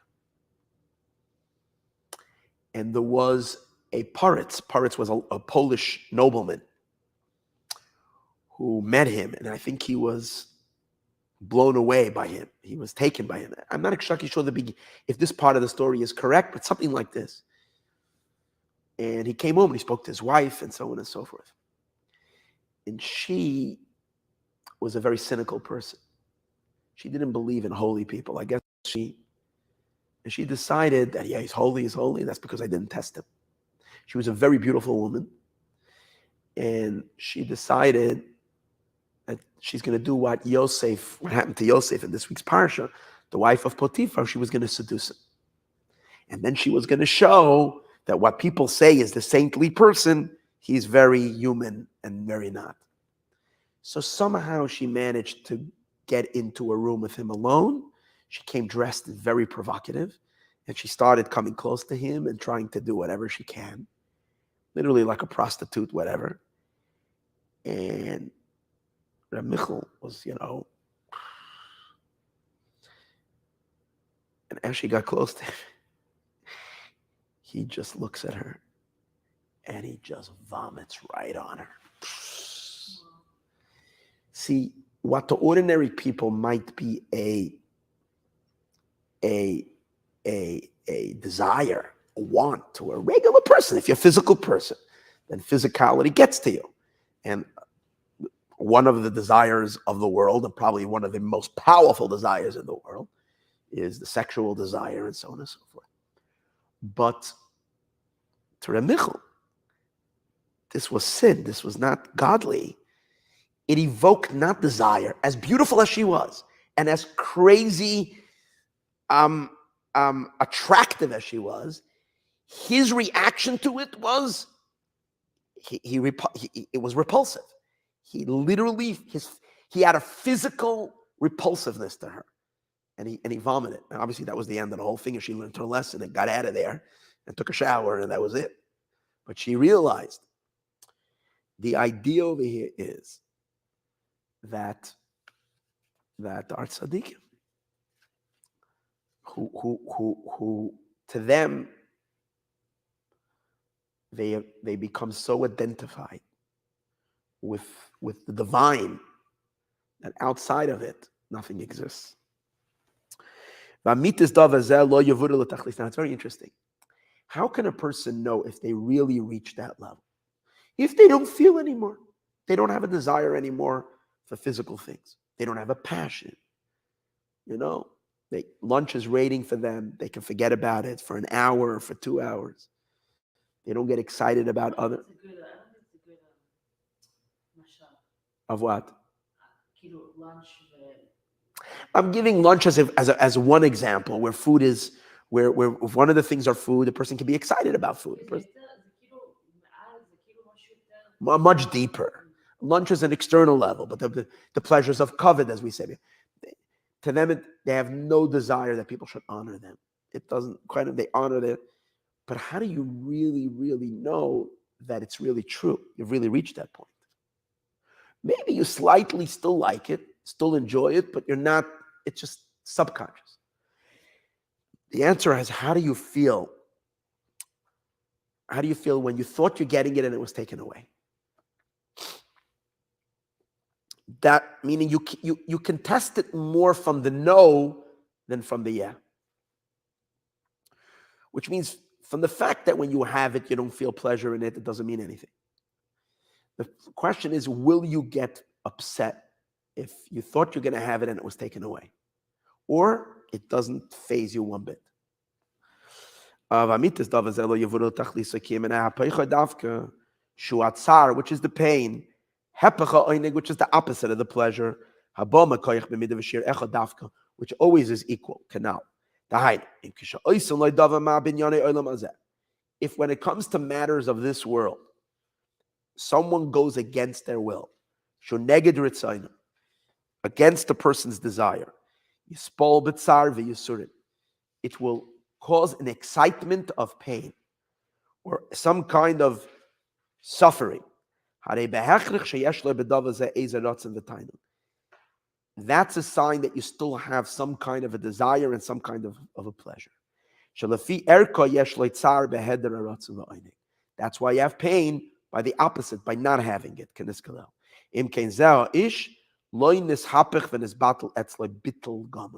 It means that this person has not become converted and nullified with an absolute nullification, letivius agashmius, to their material nature.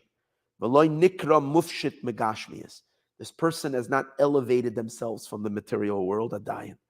Al derech mashal, like by derech dugma, by way of an example. If you lose a lot of money, will it hurt you? Kishiyah hezek mammon, the person lost money, or nefila b'kavod, or a person had hundreds of followers and they all decided to leave him. Whatever. Ukahai gav, yispal b'tzar nafshay, will that cause pain? Harei behechrich sheyesh le'ratzin v'tainik b'mammon. Is a sign that they have a pleasure in the money, the kavod, and in the honor. Ukahai gavna, b'shar chemdes v'tavas olam hazeh, in other delights and desires of this world. And how can you know how much pleasure is still there? You can measure how much pain you have. A lot or a little. How fast does it take to get over it? That will be the thermometer to test how much pleasure and desire you still have in the money and in the honor. And even though the art tzaddikim, that still get pain, al heder kavod, if they don't have pleasure, I'm sorry, if they weren't honored, or other things, but since they're tzaddikim, they get over it very quickly. It's very little. Very quickly, they get over it. Because it doesn't touch them too deeply. It's like a brush, a little. It's like a very external wound that it heals very quickly. It's a sign that they don't have a lot of desire and a lot of pleasure in it. There's still a little bit there. That's why the pain is little bit. Ubakal is battle, and very quickly they get over it. This week in the Parsha, Yaakov Avinu has the deepest pleasure in Yosef. So when Yosef goes away from him, he completely is destroyed. But that's not because of physical Yosef. That's because of the spiritual Yosef. Because Yosef is spiritually connected to his soul. And the fact that Yosef was taken away from him, he literally lost his entire life. Yaakov was a zombie for those 22 years. That's what it says. The dwelling of Hashem did not dwelled on him. He was sitting in the morning, so much so that I saw a pirush that his children became so frustrated that their father had no more life to them that they also abandoned him. He sat in his own misery and no one wanted to even be company with him because they were hoping that he would just continue. Okay, over it. You cried already enough. And therefore it says, the verse repeats again that his father cried for him. According to Rashi, it means that Yitzchak cried for Yaakov. But according to other Mefarshim, Yaakov continued crying alone. His family no more participated. But why was Yaakov so devastated? Because v'nafshei kshura b'nafshei, because his soul was bound with Yosef. V'yesh tzadikim gemurim. But then there is a higher level of tzadikim. She'ena mispal klal min hazik moment. They don't get excited at all from a diminishment of money, or nefilas hakavod, or the lack of honor. V'gam begiron shefa debana chayim mezoina. Even if they lose, God forbid, they're lacking in the more essentials of life, children, health, and sustenance. Even if, God forbid, they're lacking simply food to eat, it doesn't in any way change their mood. Or even if they're physically not well, they're still as happy. Even if physically their body is going through a lot of pain, it doesn't register in them as something to mourn about. Or even with children, God forbid. So that's already a different thing. So if they lose a child, the question is, how much is it the spiritual side of it and how much? They accept it with complete love. In other words, maybe it could be because they realize it's the God's will, and then they can just connect to the godliness of it, and everything else becomes void.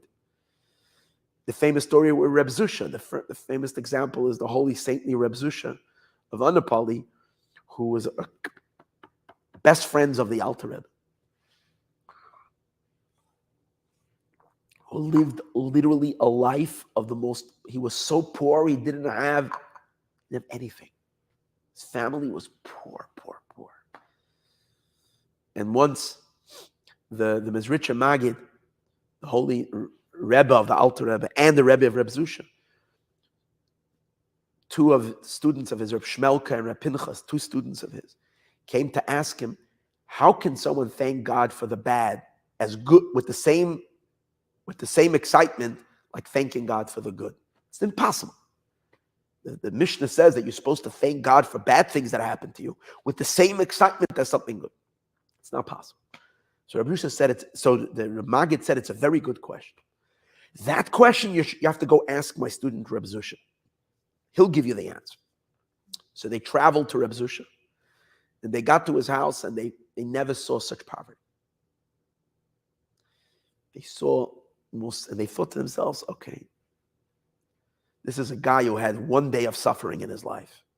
So they asked him, the Holy Rebbe sent me to ask you, how is it that a person can thank God for pain the same way like you thank for good? So Reb Zusha thinking. And they're wondering, what is he thinking? They thought he's thinking about the answer. Reb Zusha says, and he's puzzled. He says, I really don't understand. They said, what do you mean you don't understand? I don't understand why the Rebbe would send you to me. They said, what do you mean? He said, I never had a bad day in my life. I don't have experience. Such a question, you have to ask someone who's been through that and did that, had trouble in his life, and had hard days. You can ask him how you thank God, but I've never, and that's what the Maggid was showing them. What the sages mean is that a person who's living ultimately in this level doesn't even realize that anything bad is happening. Because to Reb Zusha, his entire pleasure was his connection to God, and that he had. The fact that there was a leak in the house and it was freezing cold and there was nothing to eat and everybody was hungry. Yeah, okay, that's a problem that you have to take care of. He knew he has to take care of it, whatever. But it didn't occupy his entire being, because to him, life was godliness. And even for his children, which for them you can say, okay, they're suffering. But to him, to his children too. His children were learning Aleph Beis. His children were doing mitzvahs. So they're being taken care of. Okay, so they don't have shoes. Oh, they have some makeshift shoes. Fine. He lived in a world where his reality was God. He had no more reality in the physical world. Again, this is not for everybody.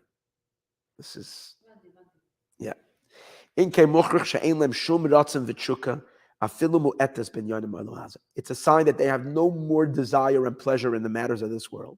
That's why it doesn't affect them to have any excitement from the opposite, when they don't have that pleasure. Until all matters of this world, even when they want something, if in the end they do the opposite, doesn't bother them at all. It doesn't pain them at all when they do the opposite. Because even if they have a desire, it's very superficial. God forbid when the opposite happens. To us, we can see that physical things, if we don't get what we wanted, bothers us very much. And what happens when you were planning to do a mitzvah and it didn't work out? I don't know. You were supposed to give a class, and then the person canceled. So, how much does it bother you? You could have taught Torah. You could have went. It's canceled. Okay, so now I'll learn next week. It's a sign that your spiritual desire is very superficial. He's talking the opposite when physical things are superficial. It's sad when we identify so much with the physical that when our physical desires are not met, we go crazy. And when our spiritual desires are like kind of didn't work out, we don't lose any sleep over it. It doesn't bother us to no end. We forget about it instantly. That's a problem. That's a serious problem. This is called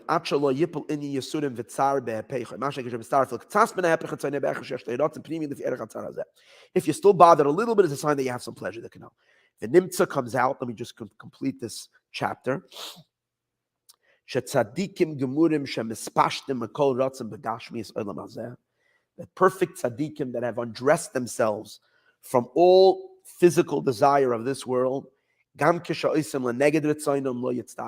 even when things are done against their will, doesn't hurt them at all. They don't have any pleasures in the pleasures of this world. This is called equanimity. And the Baal Shem Tov says this is where we need to reach. That everything becomes equal to me because God is always there. And I always say this is God's will. This is God's will. Doesn't make a difference. Like wealth and honor. When he doesn't have them, doesn't have any pain. Yes and no are equal. Like Job says, Hashem nasan v'Hashem lakach. God gave me the gift, and now God took it away. So it's all God. So what am I going to get upset about? The receiving it or the losing it, their heart doesn't skip a beat. When they have it, it doesn't add pleasure. When they lost it, it doesn't diminish any pleasure. Because life is not, to them, to these righteous people, life is not a physical experience. Life is purely attachment to God. That's why the sages say you're supposed to bless God for the bad in the same way that you're blessed for the good. Now, in chapter 9, he's going to explain how can someone come to that. How do you come to that? That's if you revealed your essence of your godly soul. Then the animal soul becomes you've dug out the klippa from its roots, and you flipped over the root of it. You see, if we all have an unholy soul, which let's see the unholy soul inside of it like a plant. It's growing. If we cut it off on one of the branches, we snip it, it will regrow again. If you snip it even lower, it will still regrow again. But if you uproot it from its roots, from the shoresh, it will never be. That's what it means when you reveal your essence of your soul. Then you uproot the klippa, the unholy soul that sees the superficiality of existence as real, and you uproot that and you flip it at that level, then there's no more challenge. We ended up learning only one chapter tonight when I was going to do all 5. But we did a good summary, and I think we explained most of the mimer coming up. And he's going to explain later how Mashiach will lead us into this level.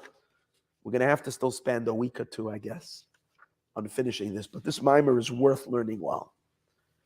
This is so fundamental and so beautiful. So thank you for being with me. May we all experience a very happy Hanukkah, and let us see Mashiach now.